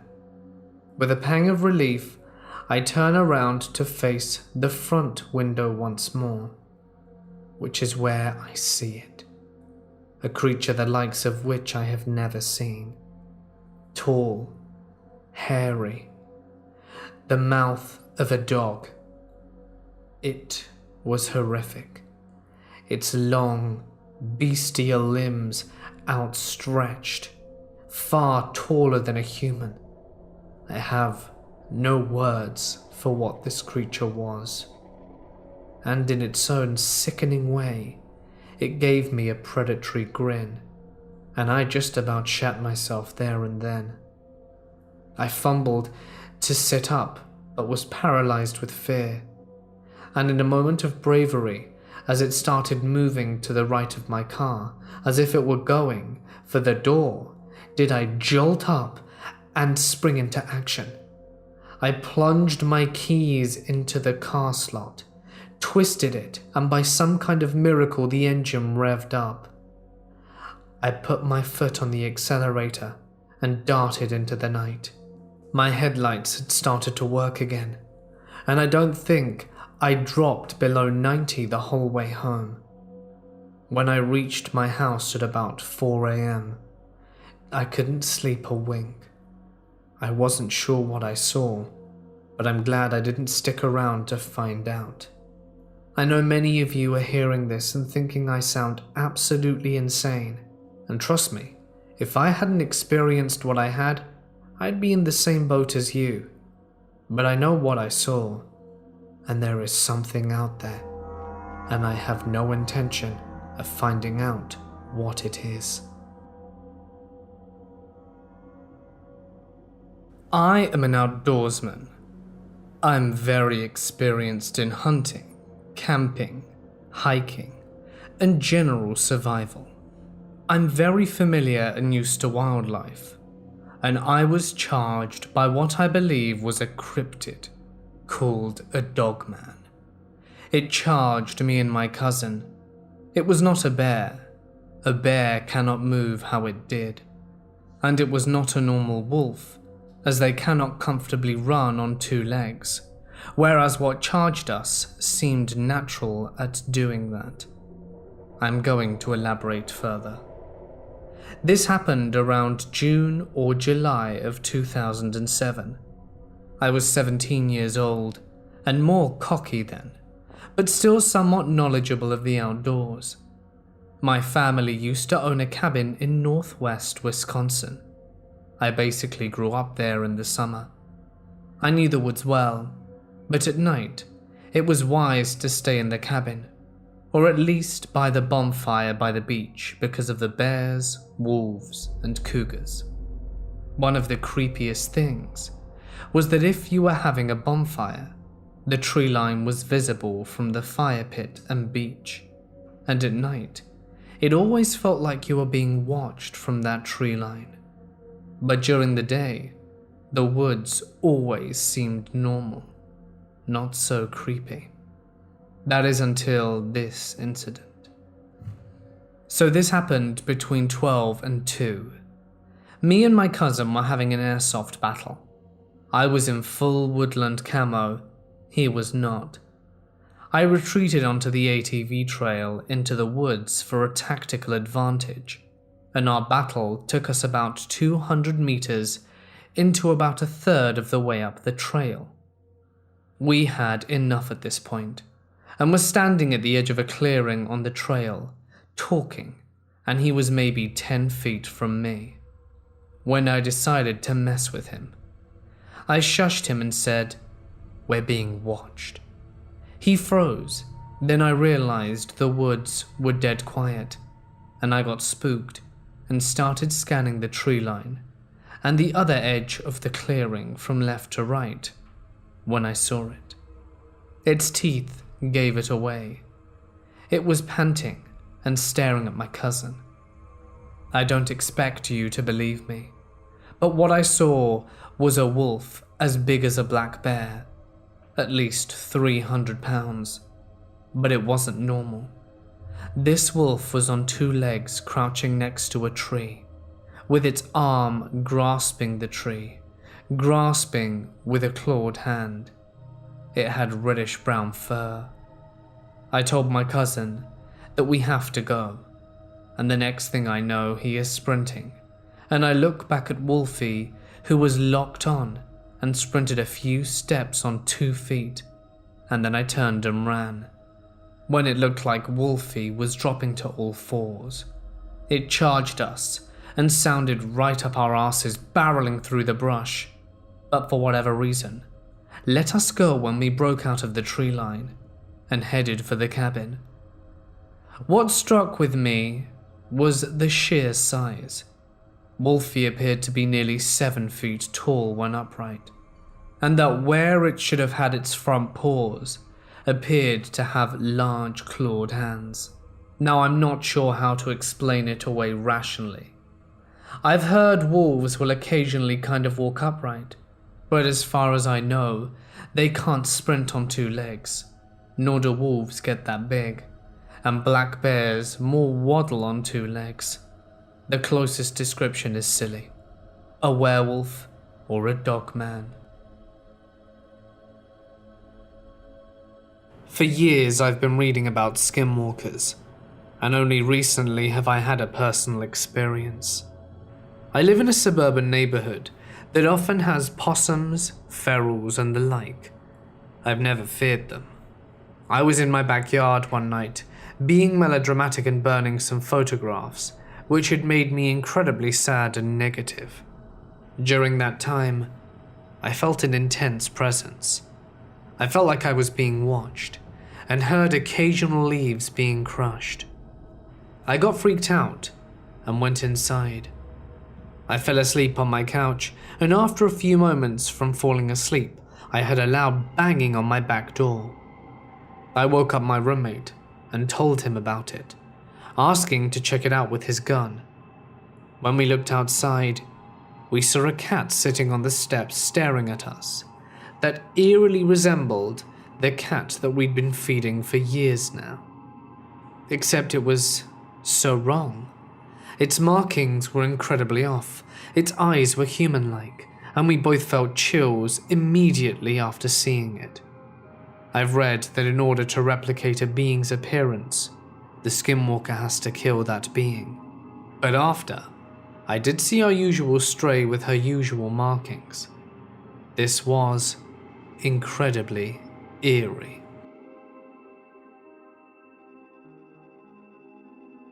This encounter happened recently, when I was hiking with my husband and son. We went hiking to this spot in South Cali, where I've been going for the last 13 years. The hiking trails are basically located all along the cliff. Some trails lead to a secluded beach, others to a cave. We took the trail that leads to the beach, and we usually kept walking longer than the average person, since we are more familiar with the terrain after the trail ends. Around 4:30, we knew it was time to hike back up the trail while watching the sunset. At the same time, the moon was rising on the opposite direction. This moon was huge, probably one of the biggest moons I've ever seen, and this is where we took some pics. We decided once we got back up to the top of the trail around 5:30ish to keep hiking along some other trail, which we've only been to once. The night was still young, and plenty of families were walking amongst this trail. I decided to take a quick break after a short jog to enjoy the scenery and appreciate the moon. At this time, my husband and son were pretty far from me, and all I could see were their silhouettes. The night was now upon us, and the fog from the Pacific Ocean was making its way up the cliff into the hiking trails. My husband and son decided to turn back and meet me because it was getting dark. My son began to run past us. At this point, my husband looks towards his direction and sees this black silhouette of a tall person standing about 9 meters away from my son. As soon as this thing notices that my husband is looking at it, it gets on all fours and takes off like an animal. He yells for my son to come back, and he then tells me what he saw and says he saw something running across the trail. I'm scared of dogs, so first thing I thought was a stray dog running loose. But he says no, that it's bigger than a dog and almost the size of a bear. But it had the silhouette of a man standing in the middle of the trail, and it took off on all fours as soon as he looked at it. He said this thing was darker than the dark around us, and at this point we freaked the hell out. We were hugging each other close, not knowing what to expect next. We were basically in the middle of a trail we've only been to once, with awful phone service. We looked around the trail, and it was completely empty with no one to be seen. We were basically the only ones there. That trail went from being packed with people to now us three being the only ones there within minutes, which made everything even more terrifying. We decided to suck it up and walk back to our car, which meant we had to pass by where my husband saw this thing on the trail. My husband said he thought he saw this humanoid run down the trail, but once we got to the spot where he saw it, the trail turned right, but the figure ran left. To the left was a fence and a bunch of tall bushes, making it impossible for something to go that way. Whatever that thing was, it had to have jumped the fence in order to keep traveling down that way. We never saw or heard it jump the fence, and better yet, we never heard its footsteps or anything move in the bushes. My husband said it just disappeared. We managed to keep walking along the trail while holding his phone flashlight pointed at the fence and bushes where he saw it go towards.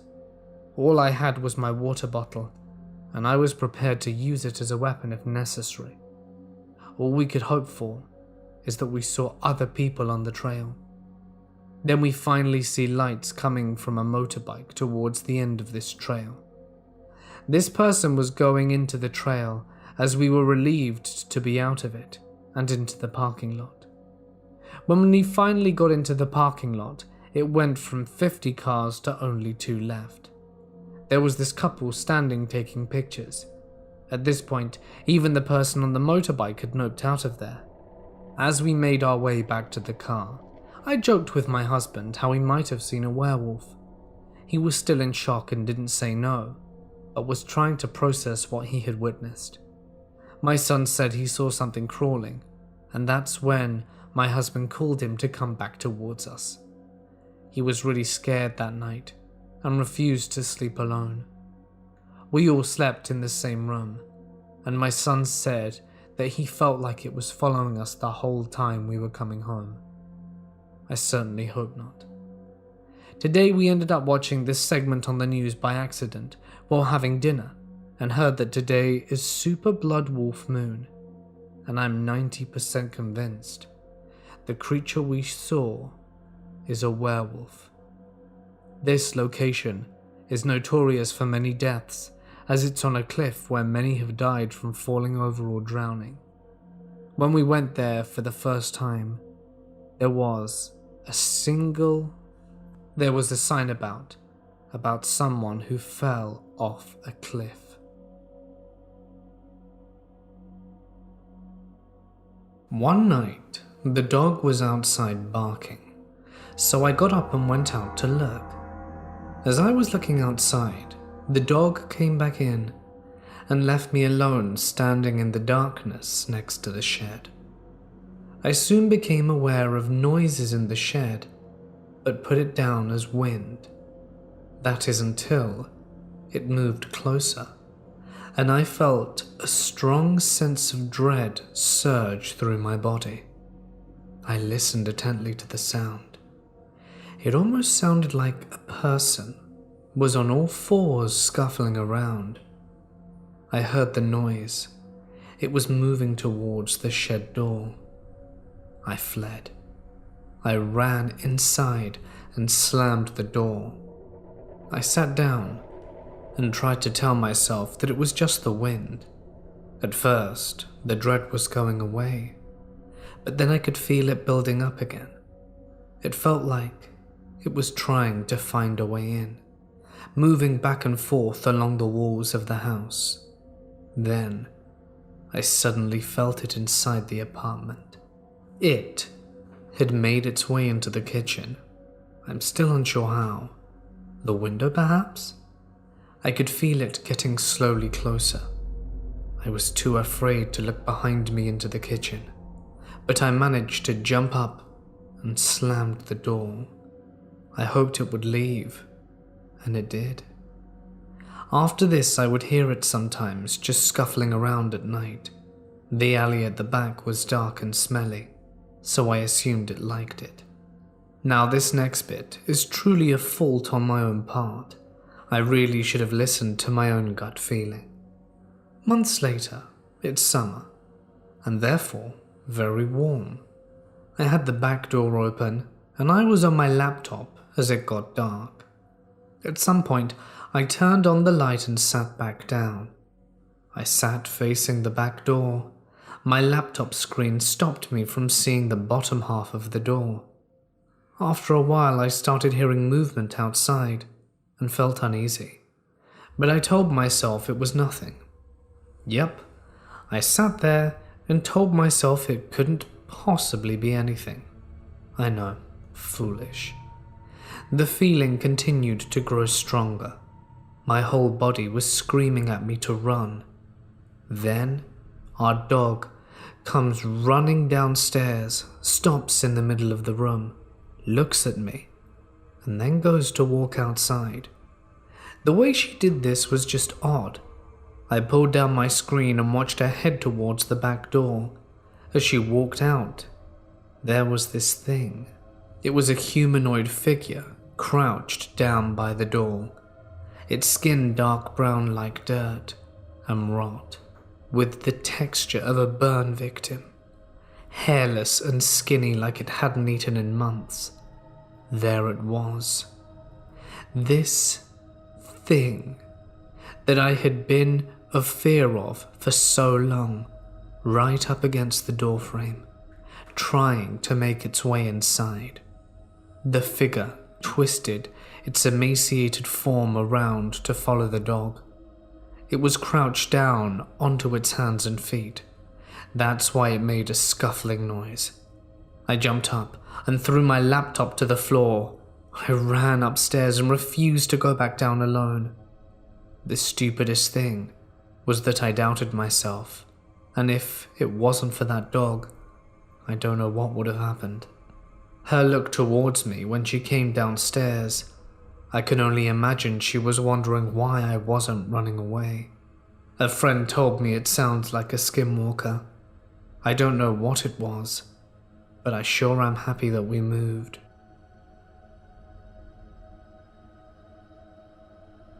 I moved to the UK with my brother about 4 years ago, who had moved in only 2 months before me, and we used to share a room in a shared house.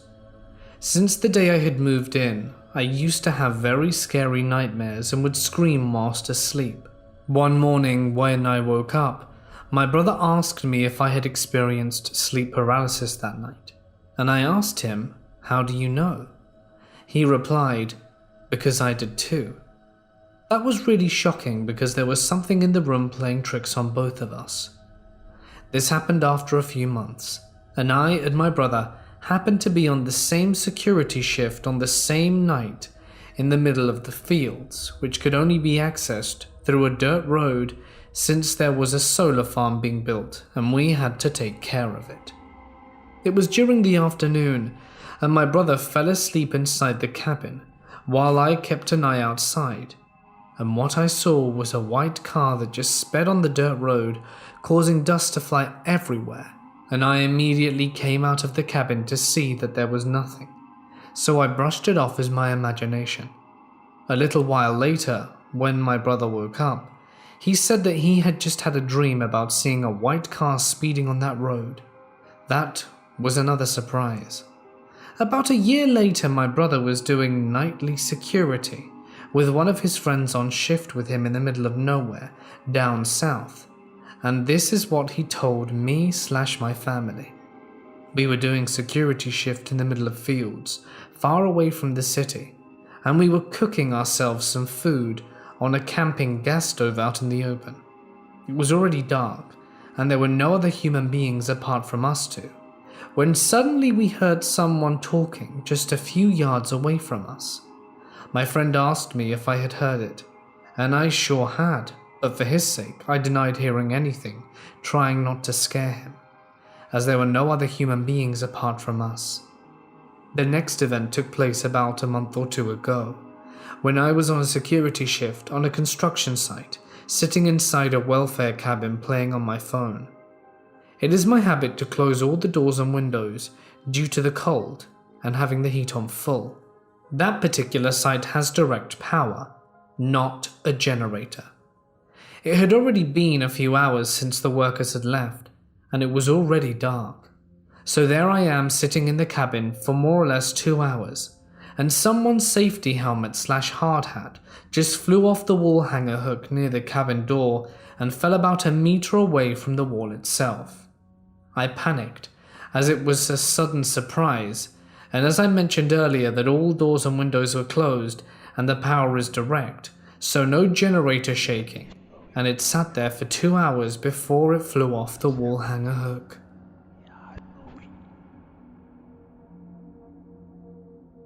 I live in the suburbs outside of Chicago.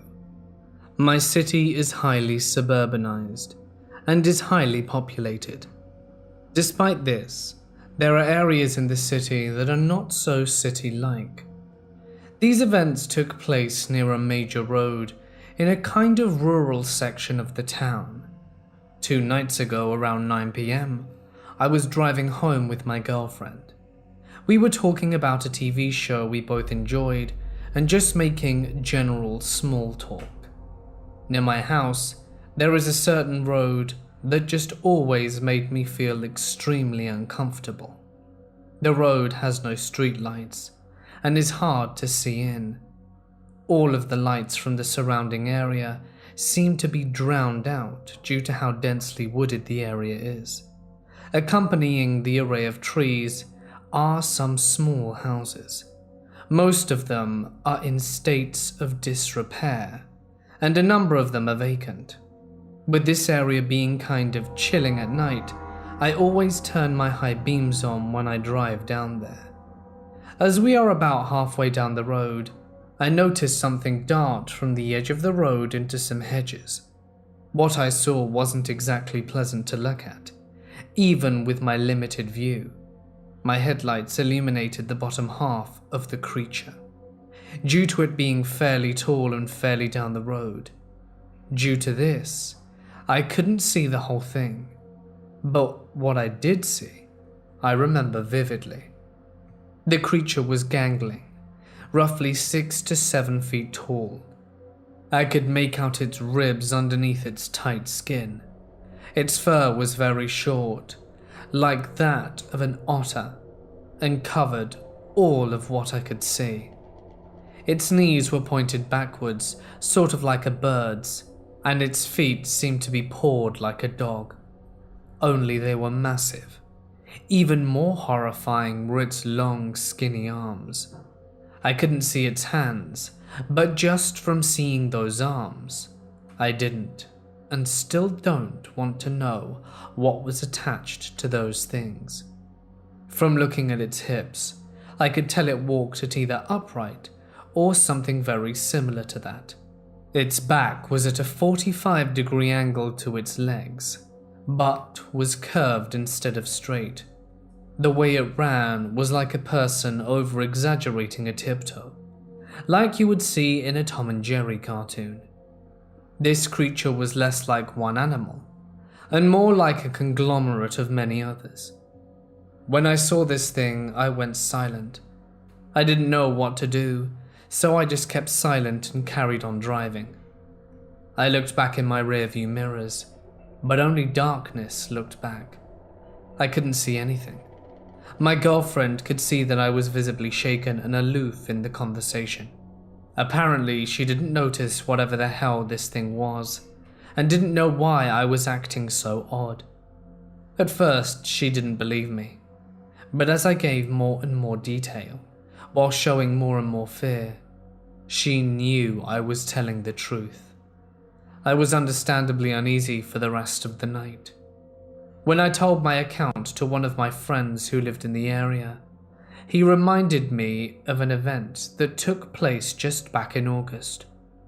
One street over from my sighting, there was a bloodied and skinned animal on the side of the road. We both drove by it a few times, because it was there for a few days. Whatever that poor animal was, we didn't know. It was too badly mangled to be recognized. We think that the animal might have been a raccoon or a dog. Hopefully these two events are unrelated. In high school, my buddies and I used to boat at Lake Powell during the summers, and we would camp at Lone Rock and hang out in Page, Arizona at night. One night, a local took us to the trading post on the edge of a reservation down there. On our way, our teenage tour guide was trying to spook us with some crazy native stories, telling us about the old medicine men and the lone rider. We had already heard of some bad omens, like a coyote crossing your path, but none of us were very superstitious. When we arrive, we find ourselves around several abandoned buildings, half falling apart, but still had a few walls standing. It was dark at 2 a.m., but you could see some graffiti and broken bottles on the ground. The structures weren't very tall, but instead were built down into holes in the ground. One building, we're told, was where a child had died after being locked in when her parents left and never returned. We all feel a little eerie, but jokingly try to startle each other or pretend we heard something from inside one of the dark buildings. The local who took us out there was playing along, until she bolted for a car and screamed at us to get in. So we did. We peel out, and once we're back on the road, we are asking what happened. But she says she doesn't want to get into any trouble, and it's bad luck to talk about it. We think she's trying to draw us into some scary story, but she's not happy and not interested in talking about it. Once we're back in town, we're all hyped up and teasing each other about what happened. We head to the Warweep Resort to sneak into the hot tubs and I go searching for an unlocked maid's closet in one of the buildings to find some towels, and while crossing the parking lot, I see what looked to me like someone's pet husky, but it's bigger, brown, and has a small head. It was just watching me. It's a way away. I figured the owner was close by, so I think nothing of it, and I return with towels. All while we're chilling in the hot tub, 5 feet apart, 2 giant owls land on the perimeter fence behind us. Nothing too crazy. I'm the only one who takes notice, but it seems a little out of sorts, and these birds are big. The next day we meet a native at the Taco Bell, and we're telling him about our adventure, and he warns us of the Skinwalkers. He tells us they do not like their territory being invaded and mocked. He cautioned us that they track their enemies disguised as coyotes or owls. Anyway, I don't go on late night reservation trips anymore. My brother and I have always loved nature and wildlife. My brother is in the military, and I work in the outdoors. We've probably spent more time in nature than anyone we know. We know animals and their distinctive sounds, as well as their behaviors. Wolves in particular have always fascinated us, because they've always behaved strangely in our presence.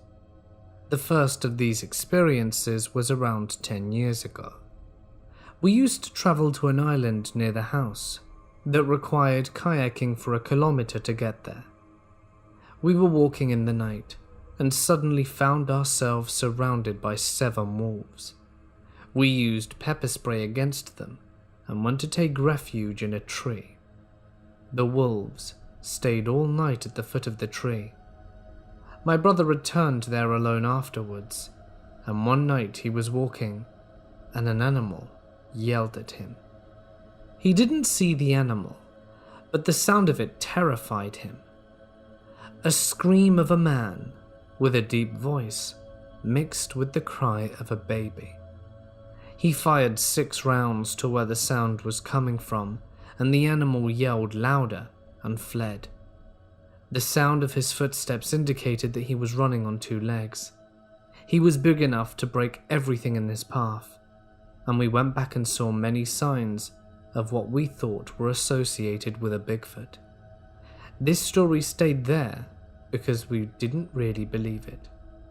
My brother later moved 400 kilometers from this place, close to one of Canada's largest protected forests.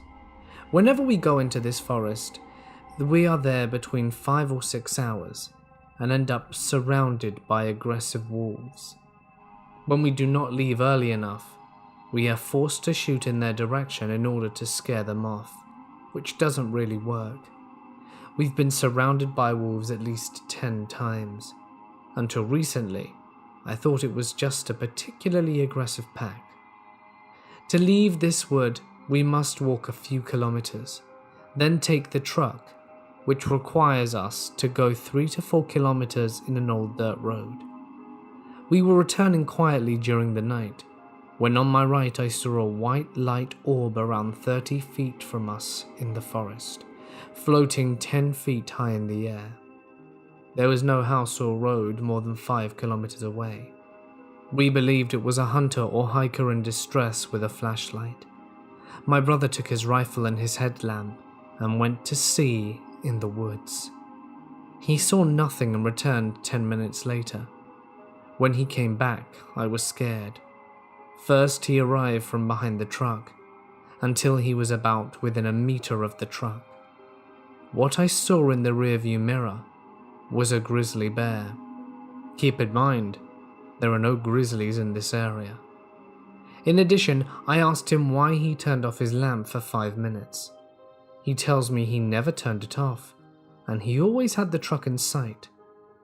There was no drop where he was, and finally when I could not see his lamp, I saw a moose pass 10 meters ahead of the truck.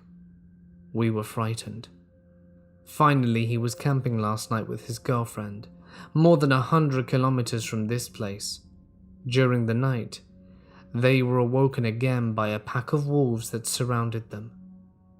His girlfriend had already reported a year ago having seen this same light orb nearby, and she mentioned that she had seen a grey creature without ears crossing the road on 2 legs. In short, she didn't think about it until she heard our story.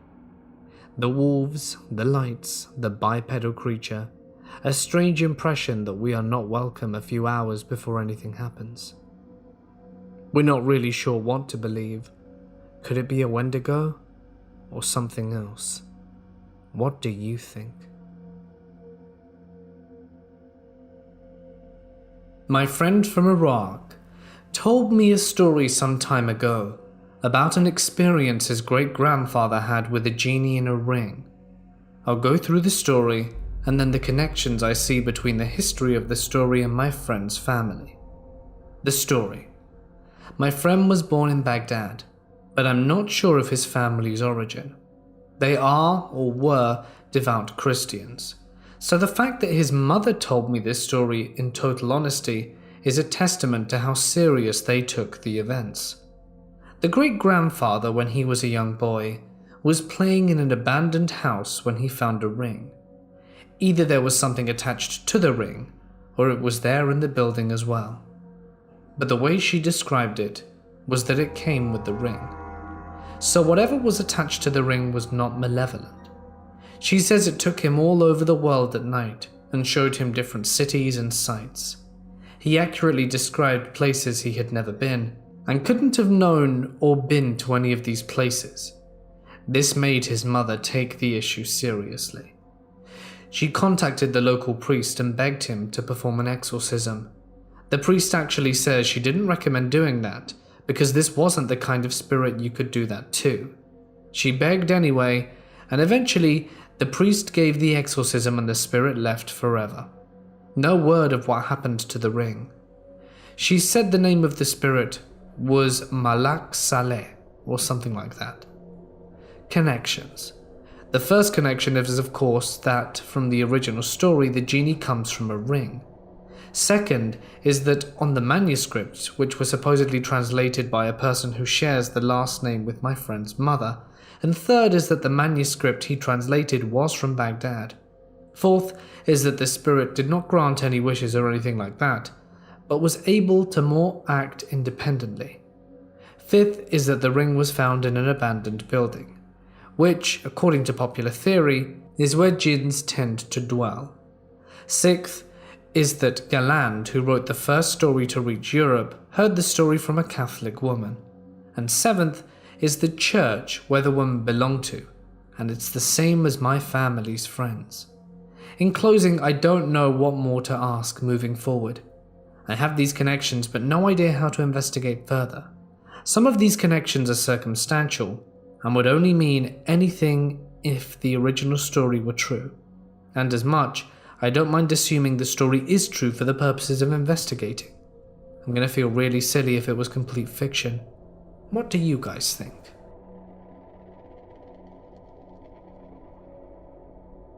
I am an outdoorsman. I'm very experienced in hunting, camping, hiking, and general survival. I'm very familiar and used to wildlife, and I was charged by what I believe was a cryptid called a dogman. It charged me and my cousin. It was not a bear.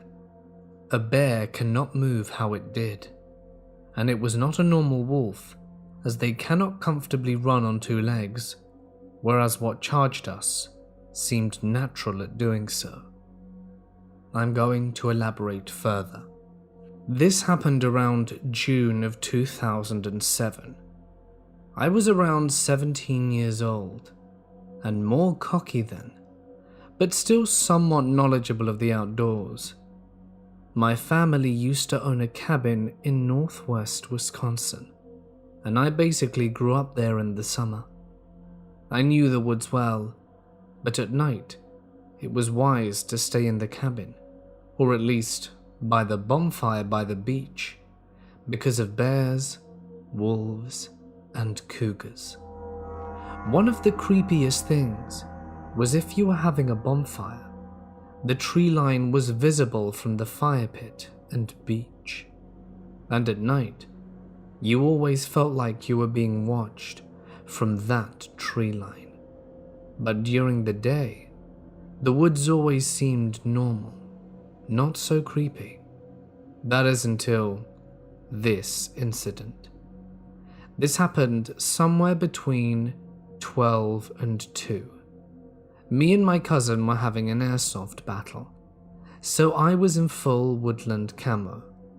He was not.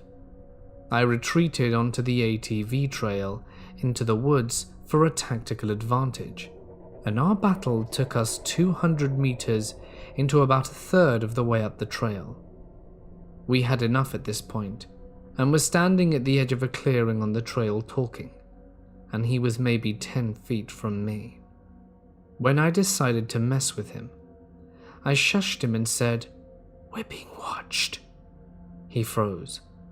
Then I realized the woods were dead quiet, and I got spooked and started scanning the tree line and the other edge of the clearing from left to right. When I saw it, its teeth gave it away. It was panting and staring at my cousin. I don't expect you to believe me, but what I saw was a wolf as big as a black bear, at least 300 pounds. But it wasn't normal.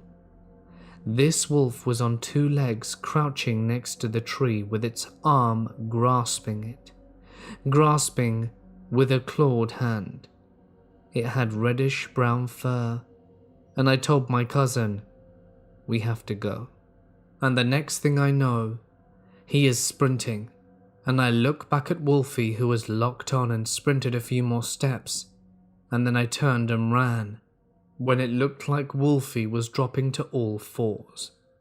It charged us and sounded right up our asses, barreling through the brush. But for whatever reason, let us go when we broke out of the tree line and headed for the cabin. What stuck with me the most was the sheer size. Wolfie appeared to be nearly 7 feet tall when upright, and that where it should have had front paws, it appeared to have large clawed hands. Now I'm not sure how to explain it away rationally. I have heard wolves will occasionally kind of walk upright, but as far as I know they can't sprint on 2 legs, nor do wolves get that big, and black bears more waddle on 2 legs. The closest description is silly, but I would say a werewolf or dog man.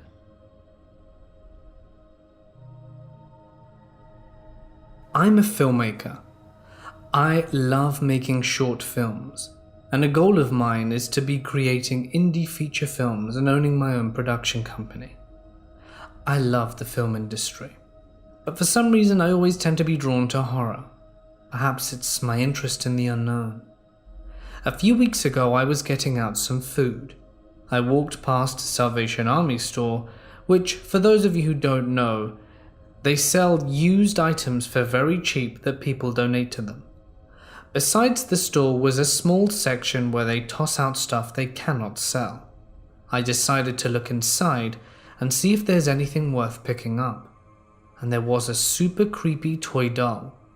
Now most people would not want to take creepy dolls home with them, but not me. I thought it would make a great prop for a short horror, so I threw it in the trunk of my car. Fast forward 2 weeks, I've made my short film, but decided to keep it, as it might be worth something when I get famous. A few days pass, it's 3 in the morning, and I'm busy writing a script for a potential short film. My wife is in bed, and with the exception of my PC monitor, there's no other light on. In the middle of writing, I hear a doorknob turn, and a door open behind me. I look back to see my walk-in closet door all the way open. Now I'm 100% positive that it opened by itself because we never leave the door open. I get a strange feeling in my gut, but I quickly ignore it and get back to writing. I wasn't scared, but nothing like this has ever happened to me. As a kid, I used to turn off all the lights in my basement, grab a flashlight, and go ghost hunting. My sister and cousin, who I forced to come with me, thought I was crazy. The next day, I was just cleaning around the house, and I brought my laundry to my room. When I tried to open the door to my walk-in closet, it was locked. I didn't even know that it could get locked. It stayed locked until the morning after, and that very night at 3 in the morning, I was playing some video games when I heard a click behind me. The bathroom light turned on by itself. I am 100% sure that it was off before. The strange feeling I had 2 nights ago had returned. Just this morning as I was driving to work, I felt a hand grasp my shoulder and no one else was in the car. Now I'm not sure what is the cause of all this, and I don't want to speculate, but I will update if anything else happens. I don't want to know if this creepy doll is haunting us. This is something that happened to me in 2015 at 11:30 p.m. in Wise River, Montana.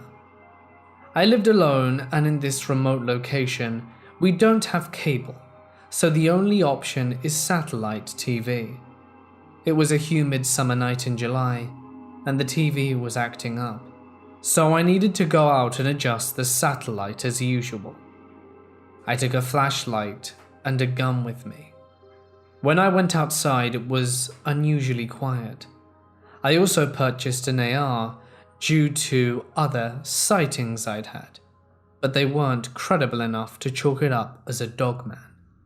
Like so silent, it was unnerving. I brushed the thought off and went to the dish, which is in a corner of the yard. I went to work, making sure all the wires were all right and pointing it to a different angle. Suddenly, I heard a small snap of a stick to my left and turned the flashlight to the direction, and I saw a creature standing there. I got a good look at it for what seemed like an eternity, but was for only about 10 seconds. I slowly backed off and ran back to the house and locked all the doors and windows. The creature was unlike anything I had ever seen before. When I shined the light on it, the first thing I saw was the head. It had cropped ears that pointed upwards. Its snout was narrower than a bear's and longer, and I could make out large teeth protruding from the jaws. Its eyes were a deep red shade that seemed to reflect off the light. The body was muscular and huge. It had long arms that appeared to be longer than its legs, broad shoulders that tapered in a skinnier waist. It was slightly crouched over when I saw it, with one hand wrapped around a small tree. I could make out the legs, which looked similar to a dog's legs. It had obvious hocks, even with the crouched position. It was about my height, which is 6 foot. Standing up to full height, this creature could easily be 7.5 feet tall. The fur was black and thicker around the neck and chest, at the bottom half significantly less so. I don't know if it was aggressive or not. What I know is I had a feeling of dread unlike anything I'd ever experienced. Was it just observing me or stalking me? For a creature this large, it was deceivingly silent. It got within 15 yards of me without me noticing it. All I knew was I needed to get out of there and not find out. I don't live on the property anymore, but after the event, I never had another face-to-face encounter. But I would hear sounds in the woods I couldn't explain. They would start off relatively quiet and would work up to furious howls and screams, and then back to quiet. I don't know if this was the same thing, because it could just be local wildlife. The location this encounter took place was 61720 Mountain Highway 43, Wise River, 59762. in case you wanted to see the location for yourself. I'm a native in the Kiowa tribe. Whether this has any bearing on the occurrence that I'm about to describe, I don't know. It's merely for descriptive purposes. In any case, I grew up in a housing addition where most of the Kiowas in my hometown live since the addition was built. There were several other kids my age who lived there as well. It consists of 3 streets connected by 2 streets on either side. My grandma lives on one of the corners at the end of the middle street. The street that connects all 3 main streets is bordered by a standard-sized farmer barbed wire fence, with farmers' properties on either side. There's a street lamp on the corner just outside my grandma's house. One night when I was about 15 or so, I was out under that lamp with 2 friends, talking and joking and whatnot. Suddenly, I notice an animal-like figure sitting by the fence in the corner, where the other main street starts. There's a street lamp, and there's a well, but the figure was sitting in a spot that was obscured by shadows caused by a couple of large trees with overhanging branches. It is facing away from the fence. It's very still and makes no sound. It appears to be all black, sits on its hind legs like a canine, and I can clearly see into its eyes, emitting a soft, yellow glow. I point it out to my friend and ask, "What is that?" They turn to look, and we all stare, trying to make sense of it. It looks straight at us for a few seconds that seem like an eternity. Then in one fluid motion, turning while it jumps over the fence, which is a good 5 feet high, it disappears into the darkness, making no sound, though there was only tall grass and fallen leaves and branches on the other side of the fence. Needless to say, we noped right out of there and went to my friend's grandma's house on the street on the far end of where we saw the creature. My family was at powwow, so nobody was at my grandma's house, and there was no way I was staying there alone after that. We told my friend's grandma what we saw, and she told us there are many mysterious things in the dark in the area of Oklahoma, and that we should just be glad that it wasn't malignant. There are many strange things that happen out there. I've grown up with loads more stories from aunts, uncles, and grandparents. I don't think I want to know what it was.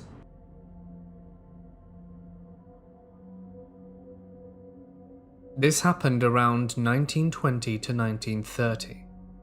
My late great-grandfather was in Tennessee hunting for raccoons at night with his buddy. He was armed with a double barrel that is currently still in my grandfather's possession, and his buddy had a .22. They also brought 2 dogs with them. They were deep into a trail along a fence when they heard a crunch above them. Thank God. They look up to see a large black animal, 7 feet long with a tail, watching them from the tree. It's silent, and my great-grandfather's buddy fired a single shot at the creature, and it completely tanked it, jumped down about 15 feet, and went berserk. The description my great-grandfather gave was that it had the jaws of a dog, and it looked strong enough to lift a 14-pound dog off the ground and kill it with a chomp. A 12-gauge round to the shoulder slowed it down, but not for long. It swipes the other dog, killing it almost instantly. His friend tries to run, but the animal swipes at him, hardly nicking his back and tearing his shirt half off his body. My great-grandfather fires his last shot into the animal's stomach and throws down his gun. The animal has most of his attention on his buddy, who is holding a lantern out in front of him and is growling like nothing he's heard before. My great-grandfather takes this chance to yank a fence post out of the ground and beat the animal. He clubs it over the head and spine-killing it for a few strong hits. It whimpered like a dog. After a better examination, they describe the animal as having a big wolf's head, big old paws with claws like a bear, and a skinny but strong body. It had long black hair and a long tail like a puma. They abandoned the hunt and gut the animal so they can drag the body about 2 miles back to the cabin where my great-grandfather lived. This is where the story gets weird. Apparently they take it to a guy with a scientific background in zoology. The man eventually gets back to them, telling them to stay out the forest at night, with no explanation about what the animal was. This story was retold to me by my grandfather, so some things might be twisted by memory, but my grandfather swears full truth on his part. One more important detail about the story is my great-grandfather's position on the identity of the animal. Him and his body, along with my great-grandmother who had seen the body, are adamant on the fact that this was not a bear or a panther, and the head was just like a wolf's. That's the part that gets me. Bears and predatory cats use claws a lot, but wolves not so much, but they are sure it had a wolf-like head.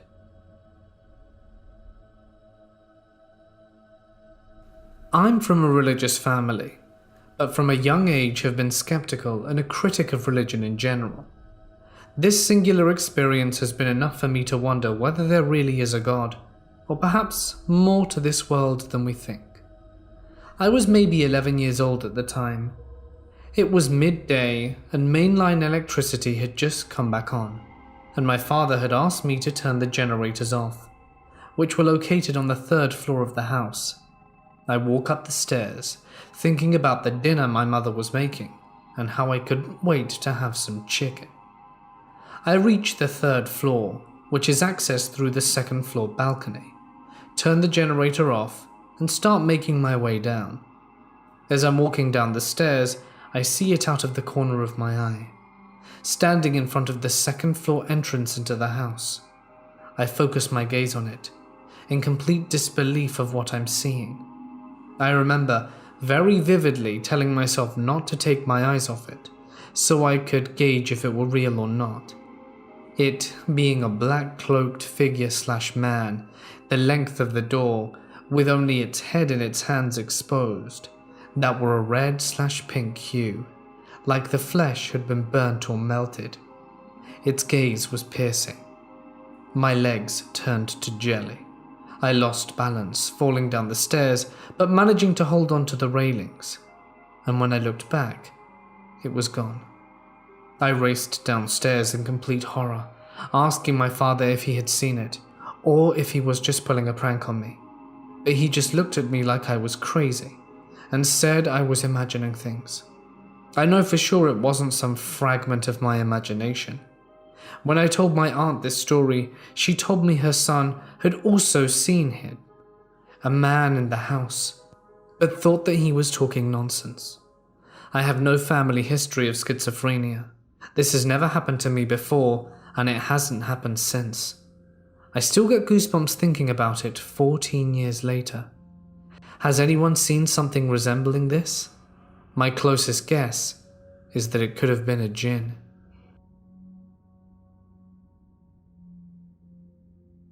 I've got a few weird experiences from my grandparents' house, here in rural Mississippi, that I've never been quite able to explain.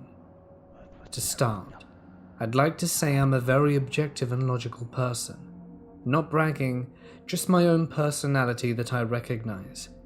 If something happens, I generally never let my mind wander to crazy, far-fetched places. The first experience happened when I was 11, while watching TV with my grandmother Mimi. I thought everything was normal until I turned to look at her. She was staring right through me, both eyes dilated and glazed over. "Mimi?" I asked, and she turned her head unnaturally quickly upwards and reached her hand up and said in a slow, soft voice, "It's so fluffy. Soft, airy, touch it." And then slowly let her arms down and went right back to watching TV. Obviously, I was in shock and even whimpered a little bit because I just couldn't understand what happened. She heard me and asked if I was okay, and I just kept asking her what she meant and why she did that, but she was confused and tried to calm me down. She didn't remember any of it. She was young for a grandma at the time and never showed any signs of dementia or Alzheimer's since. Nothing at all since that day, and she's always been of sound mind. The next story took place a few years later. I was 15 now, and at the time my brother was 17, and it was pretty late at night. My grandparents' property is surrounded by woods on both sides, leading to a deep forest on the left, one of evergreen, and ending with a lake with other houses within throwing distance. I've grown up my whole life in those woods and have seen many critters and was never really scared of them. They were more of a place of comfort and aloneness. I digress. Back to the story. My brother and I were walking up the long driveway that ended at the road. Because we kept hearing noises like moving branches by the tree line, we thought we should check it out. We both knew whatever is in the woods was more likely to be a raccoon, possum, or coyote. Whatever. We knew that we could easily overpower it if necessary. On our way back from investigating, I heard walking behind us and turned around to see. It was pretty dark, and the only thing we had for light was from my phone, which wasn't much, and all I could see were these two bright eyes staring back, maybe 3 to 4 feet from the ground. I don't know what it was, but even now thinking about those eyes and its presence filled me with the most horrific dread imaginable. It's like all my blood turned to ice, and I couldn't stop shaking. It wasn't just basic instinctual fear, but absolute dread. I immediately grabbed my brother's arm and ran as fast as I could to the porch, which had a light that shines about 10 feet into the yard. Whatever this thing was followed us, and when I made it to the porch and turned around, it had stopped just outside of the light, just enough to see those eyes. The way it swayed almost made me vomit. I've never seen any animal sway like that and move its head so oddly. This thing was too large to be a rabid raccoon or coyote. My brother and I quickly got inside and turned off all the lights and hid under our blankets.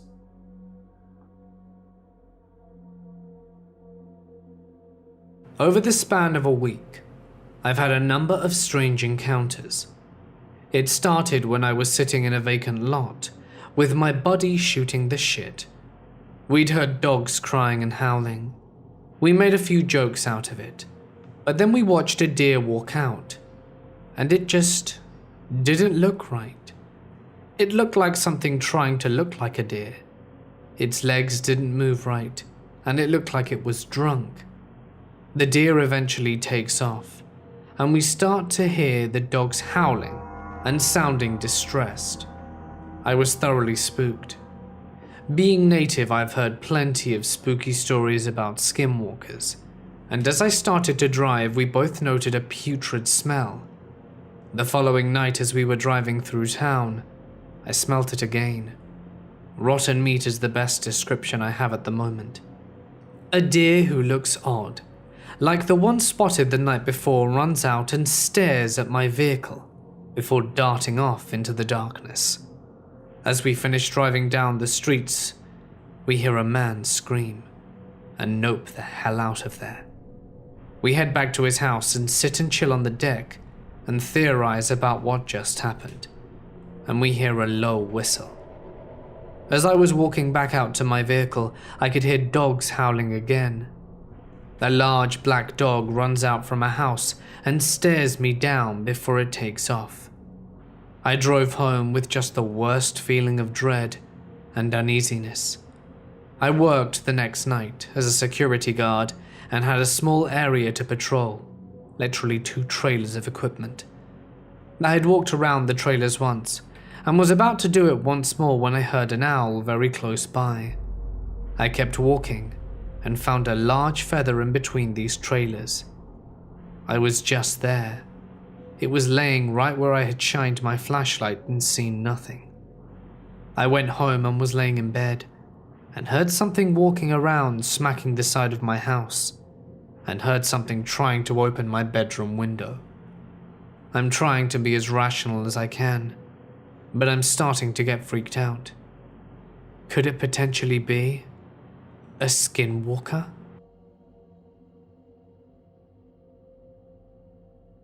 When I was a kid, I slept in a bedroom with a window overlooking my backyard, with woods directly behind it. My bed was positioned right next to the window, so that when I sat up in bed, I would look to my left and out the window. I had blinds on the window that I would always leave open, but my dad would always yell at me to close the blinds so that no one could look in. One night, I woke up out of a deep sleep with a strange feeling like someone was watching me. My blinds were 3/4 of the way down, and I remember the moon was illuminating some of the yard. I sat up in my bed and felt very, very scared. I was never one to get scared or wake up in the middle of the night, and I didn't have to pee or feel sick, so there was no reason I would have woken up. But I had a really strong feeling to look outside. I remember I lifted the blinds up further and was paralyzed with fear. In my yard, I could clearly see some animal-like creature. This was before I used the internet, or even knew anything about creatures, but I knew straight off the bat this wasn't an animal. It was massive and so dark, it was the darkest black. It looked so unnatural. The creature was not moving, just standing creepily. It had 4 legs, small pointy-like ears, and a face kind of human-like, but not human. It wasn't looking towards the woods or directly at me, but I felt like the thing knew I saw it, and I immediately laid down and didn't want to ever see it again. My head, when I laid down, wasn't directly next to the window.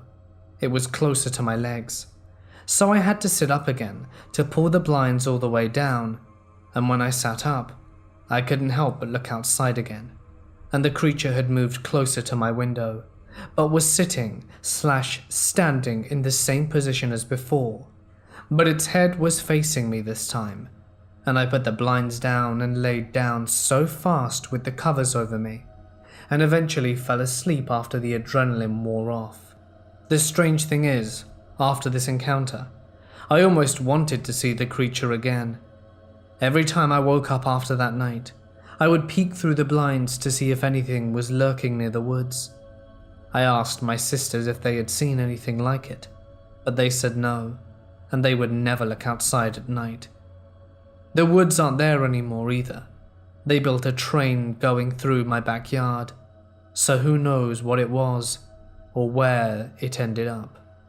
This was in New England.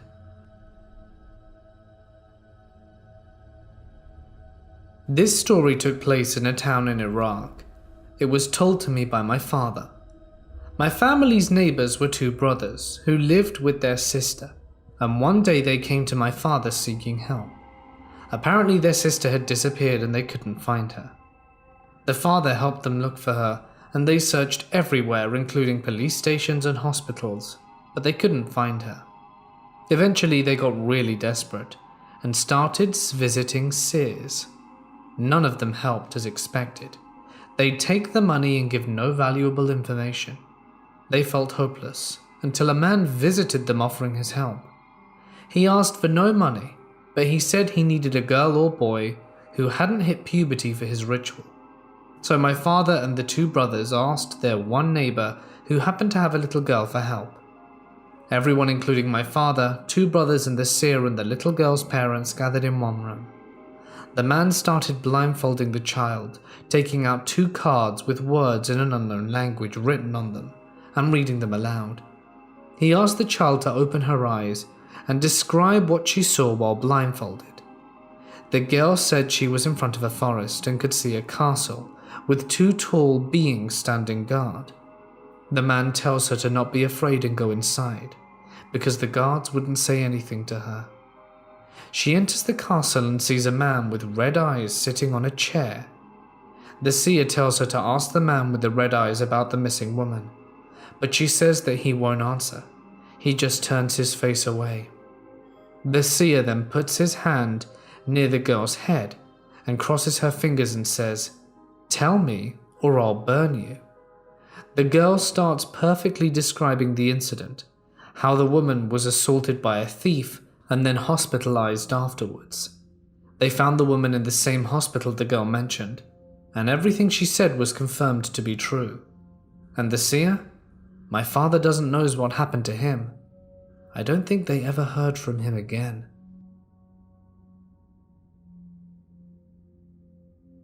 So this happened tonight at around 1 o'clock. I was finishing up my homework when I started hearing what sounded like a new puppy, and it was crying.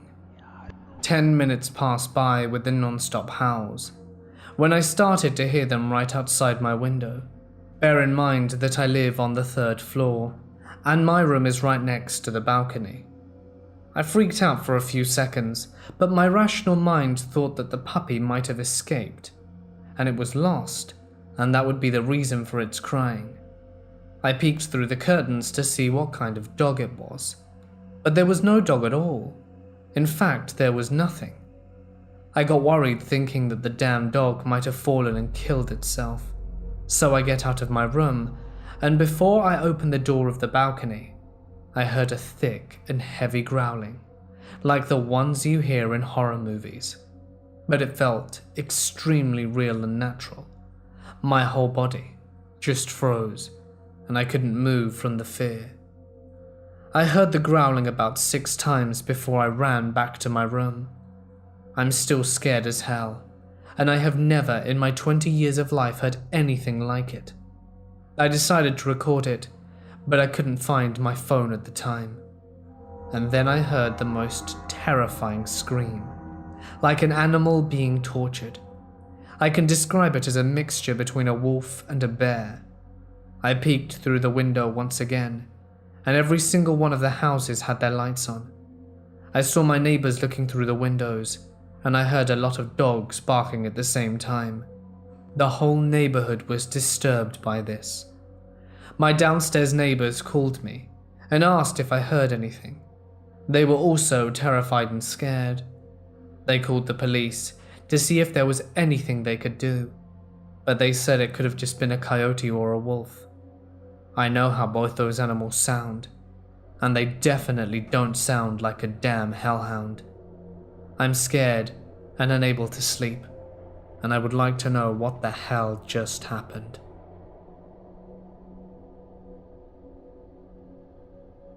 I was about 14 years old when this first thing happened to me.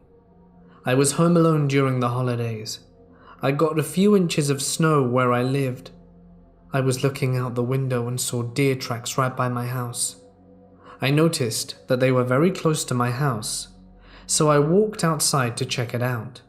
When I first saw the normal deer prints, but as the steps got closer to my house, the strides got longer and longer. Then finally, as I got to the back door, I looked down and saw that the animal tracks looked nothing like an animal, as if it started to walk on 2 legs. It looked almost as if it were a human footprint that were about the size of mine. I froze and looked around to see the footprints continued around my house until they walked right back into the woods. I've taken a video of what I found, but deleted it because I thought no one would ever believe me, as it was hard to see the prints in the video. I never spoke about it until this next event. This was April 2018. I was 18 years old and woke up at 4 a.m. one night and was very confused as to why. I didn't have a dream that would wake me, and right as I started to fall back asleep, I began to hear this drumming. It sounded like something close to tribal drumming that you hear in old Western movies that's featured in Native Americans.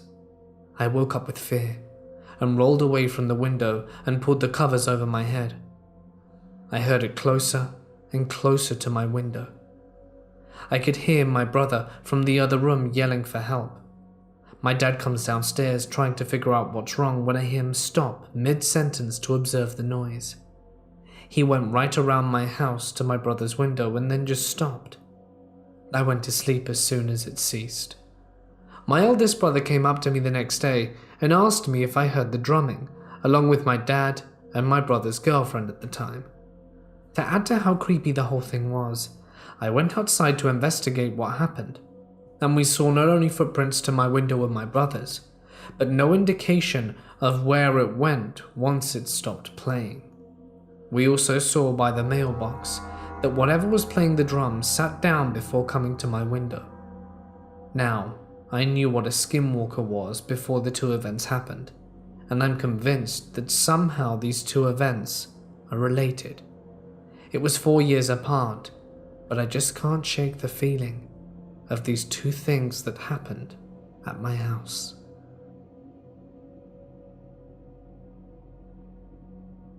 This is what happened to my cousin and I at a fishing trip. Till this day, my cousin and I can still not explain what we have seen. My cousin's family is located in Lansdale, and one night his family and I decided to head to a dock to fish at night. They planned to catch catfish during the night, and my cousin and I opted to walk towards the path to the end of the dock. At this time of day, the dock was almost pitch black, with a few lights on the dock path. Well, by the time we reached the end of the dock, we saw a small bridge connected to the dock and leading into the woods across the water from the dock. We decided to walk on the bridge to the woods and see who gets scared and runs back to the dock. Halfway over the bridge, we see a trash can under a light post, and next to the trash can was this person-like figure. My cousin and I believe at first it was just clothes piled up to resemble a person. But we both walk up to it, and that's when the pile of clothes/person looks up through its hood of a hoodie, looking straight at us while the light is directly on top of it. When we looked into the hoodie while the light is shining right on it, we saw pure darkness, no face, even when the light was shining in the hoodie. We freaked out and ran. We came back with family members and friends to show them what we saw, and when we returned, there was nothing. Till this day, we believe we saw a jinn, or something our brains couldn't possess. Everyone else believes it was just a homeless person, but my husband and I know what we saw, and it was pure darkness.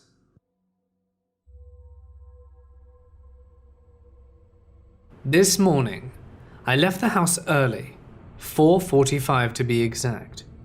I had an early appointment and needed to drive about 3 hours to get to my destination. I usually take the main roads, but I decided to take the back roads that drive through an Indian reservation. That road would save me about 45 minutes, and I would have plenty of time when I get to my appointment. I have heard the stories about skinwalkers, and I never thought I'd see one. This morning, I'm sure I did. I was driving about 60 on a reservation road when I came across a herd of horses. I slowed down, thinking that a horse might cross my path and that I might have an accident. I didn't see any other cars on that road. Something caught the corner of my eye. It was something shadowy and moving beside my car. I turned to look at it, and it was just outside my view, and I looked into the mirror. That's when I saw a face. It looked like an old woman. The face was painted white. It looked horrible. It was ghastly, very wicked and ugly looking. I looked away and screamed and slammed on the gas. I was in full panic, with no intention of looking back, and I kept driving as quickly as I could. I was a mess. I wanted to cry and pull over and try to get some composure, but I wouldn't dare stop on that road. I finally made it to the main road, and I felt at ease that there were more cars on the road. My heart was racing, and I was having a panic attack. I'll never take that road again. I have no idea what I saw, but I'm guessing that it was a Skinwalker. I had something very bizarre and scary happen the other day. My wife and I were taking our dog out for a run. Call me weird, but one of the most beautiful spots in our small town is the cemetery. We take her there once a week to run around the area.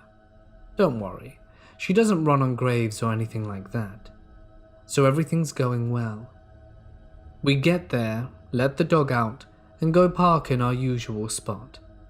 She comes running back very fast, and I can tell she seems spooked. Odd, but okay, because she always wants to run to every tree and smell it.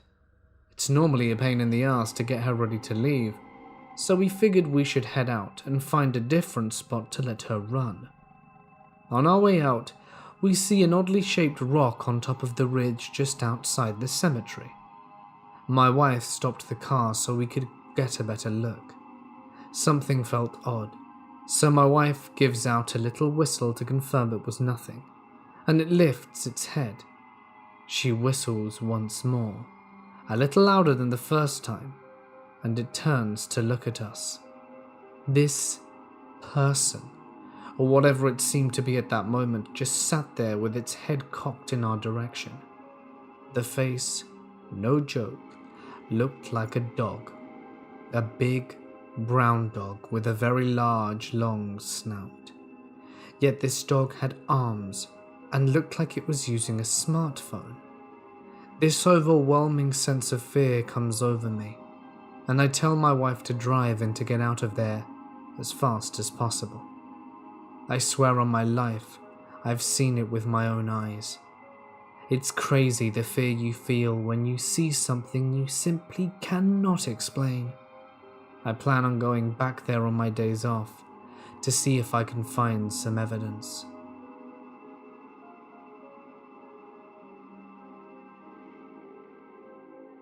It is to be understood that jinns are beings that have different types of power. Some can fly, some shapeshift. They can see us, but we could not see them unless they show themselves to us. They're beings created from a smokeless fire, apparently. So anyway, I was in Pakistan and visiting family that live in a small village on the outskirts of the city. There's a woman living here who's a bit crazy. I mean, stare at her and she will throw stones at you crazy. I was minding my own business when I noticed her looking at me. This really freaked me out. The next day, it was really raining hard in the middle of summer. It was 1 a.m. and me and my cousin are on the roof and we hear something. We look below and see a woman, that woman, walking across the street, talking to herself loudly, holding a candle. The candle flame was blue and the rain could not extinguish the flame. We ran inside and all prayed. The next day we went to speak to the local imam or priest, and he said that he suspects that she is possessed, but she wasn't harming anyone and there was no proof supporting our claim. We told my uncle what happened. He got annoyed and physically dragged me to her home. It was so dark and creepy. He asked her about the night, and she said she had no idea what I was talking about, and that kids have the wildest imaginations. As we were leaving, she said to me, "Poor Jimmy." I didn't really understand it. We go back home to England, and then I find out my cat Jimmy died. On the same day, she said, "Poor Jimmy," to me.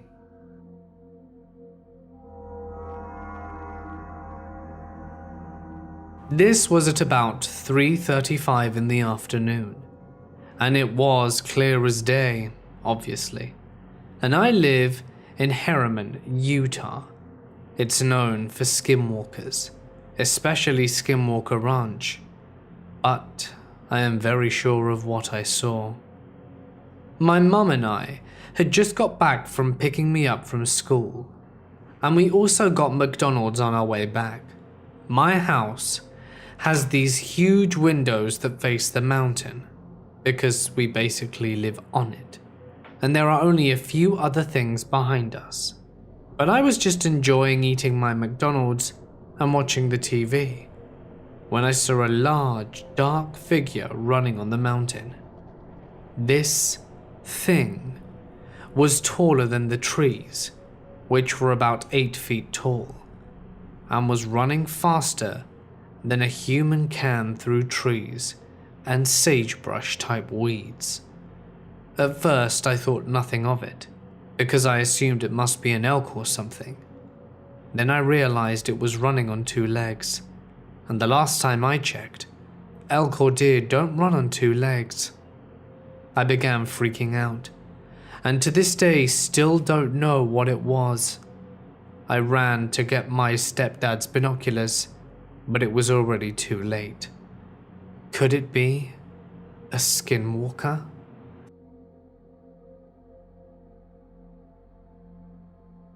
About 2 years ago, my best friend and I were driving home from late night classes. We live in a rural area and take these roads daily. We've had a few strange encounters on these roads, but this one stuck with me. It was pretty dark, and we were going about 40 miles an hour. I never drive faster than that on these roads because of deer and other wildlife. The roads had a few houses on them, so it wasn't completely wooded. I'm driving along and see some eyes and a dark figure that resembled a dog. I stop the car to let it cross the road. It runs across the road, and at the edge of the bank it stands on its hind legs and runs like a human. My friend and I are scared because of how creepy this is. We tried to register what we saw and decided that it possibly wasn't a dog. It may have been something else. It was too small or skinny to be a bear. All I can conclude is that I saw a skinny canine creature running across the road, then stand on its hind legs and run into the woods. This happened a few years ago when I was mountain walking. We started as a large group, but after some time of everyone choosing their own pace, I ended up walking by myself. I was walking downhill through a thick forest area when I slipped on an unstable part of the trail, and I slid on my butt to where the path goes straight. Before I could get up, a deer walks out of the trees on my left and stands in front of me. This was not natural, because deers usually avoid human contact. Something was really off about this deer, and I wasn't sure what it was. Its eyes looked lifeless, and its aura was that of unease.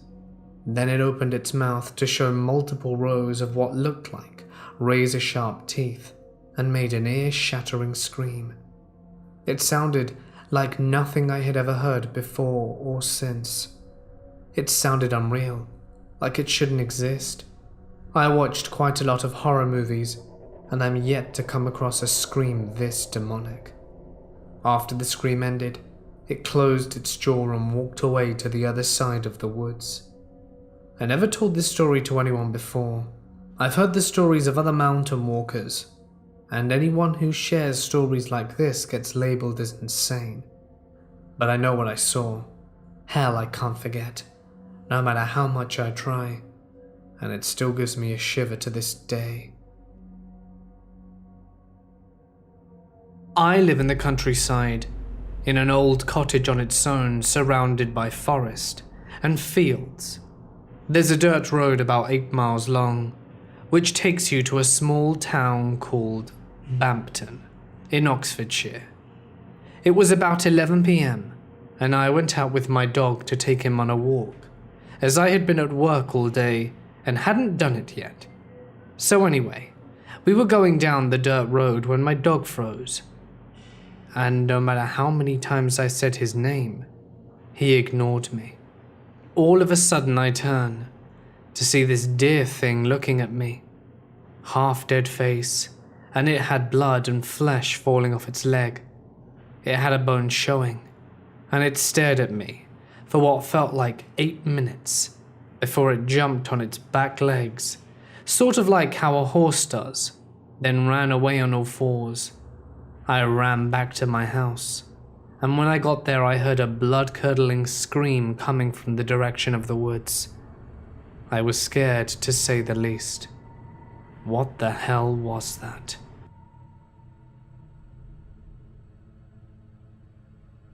I remember growing up that I used to spend a few weekends at my grandparents' place. They lived on the reservation, not too far from the Bitsty wilderness. My grandpa used to have these 3 dogs. He called them his protectors. He used to tell me that they were his alarm system, and they would alert him if anything approached the house. He told me that something would visit them at night, and the dogs would go crazy, bark, and chase something around the house at night. My grandpa had asked me to start digging large holes in the ground so that he could bury the dogs' houses underground. My grandpa said that it would give the dogs an advantage at night. Whatever came at night wouldn't be able to see them until it was too late. Several days went by and it was quiet. Nothing visited the house at night. But one moonless night, it was very dark, and I heard the first dog to the north barking. He started to make a growling sound, and it sounded like he was fighting something. I heard the 2 other dogs come running up to help the other one. I heard a yelp, and by then my grandpa was already up and shot his rifle in the air. Whatever came that night had left, and the dogs settled down.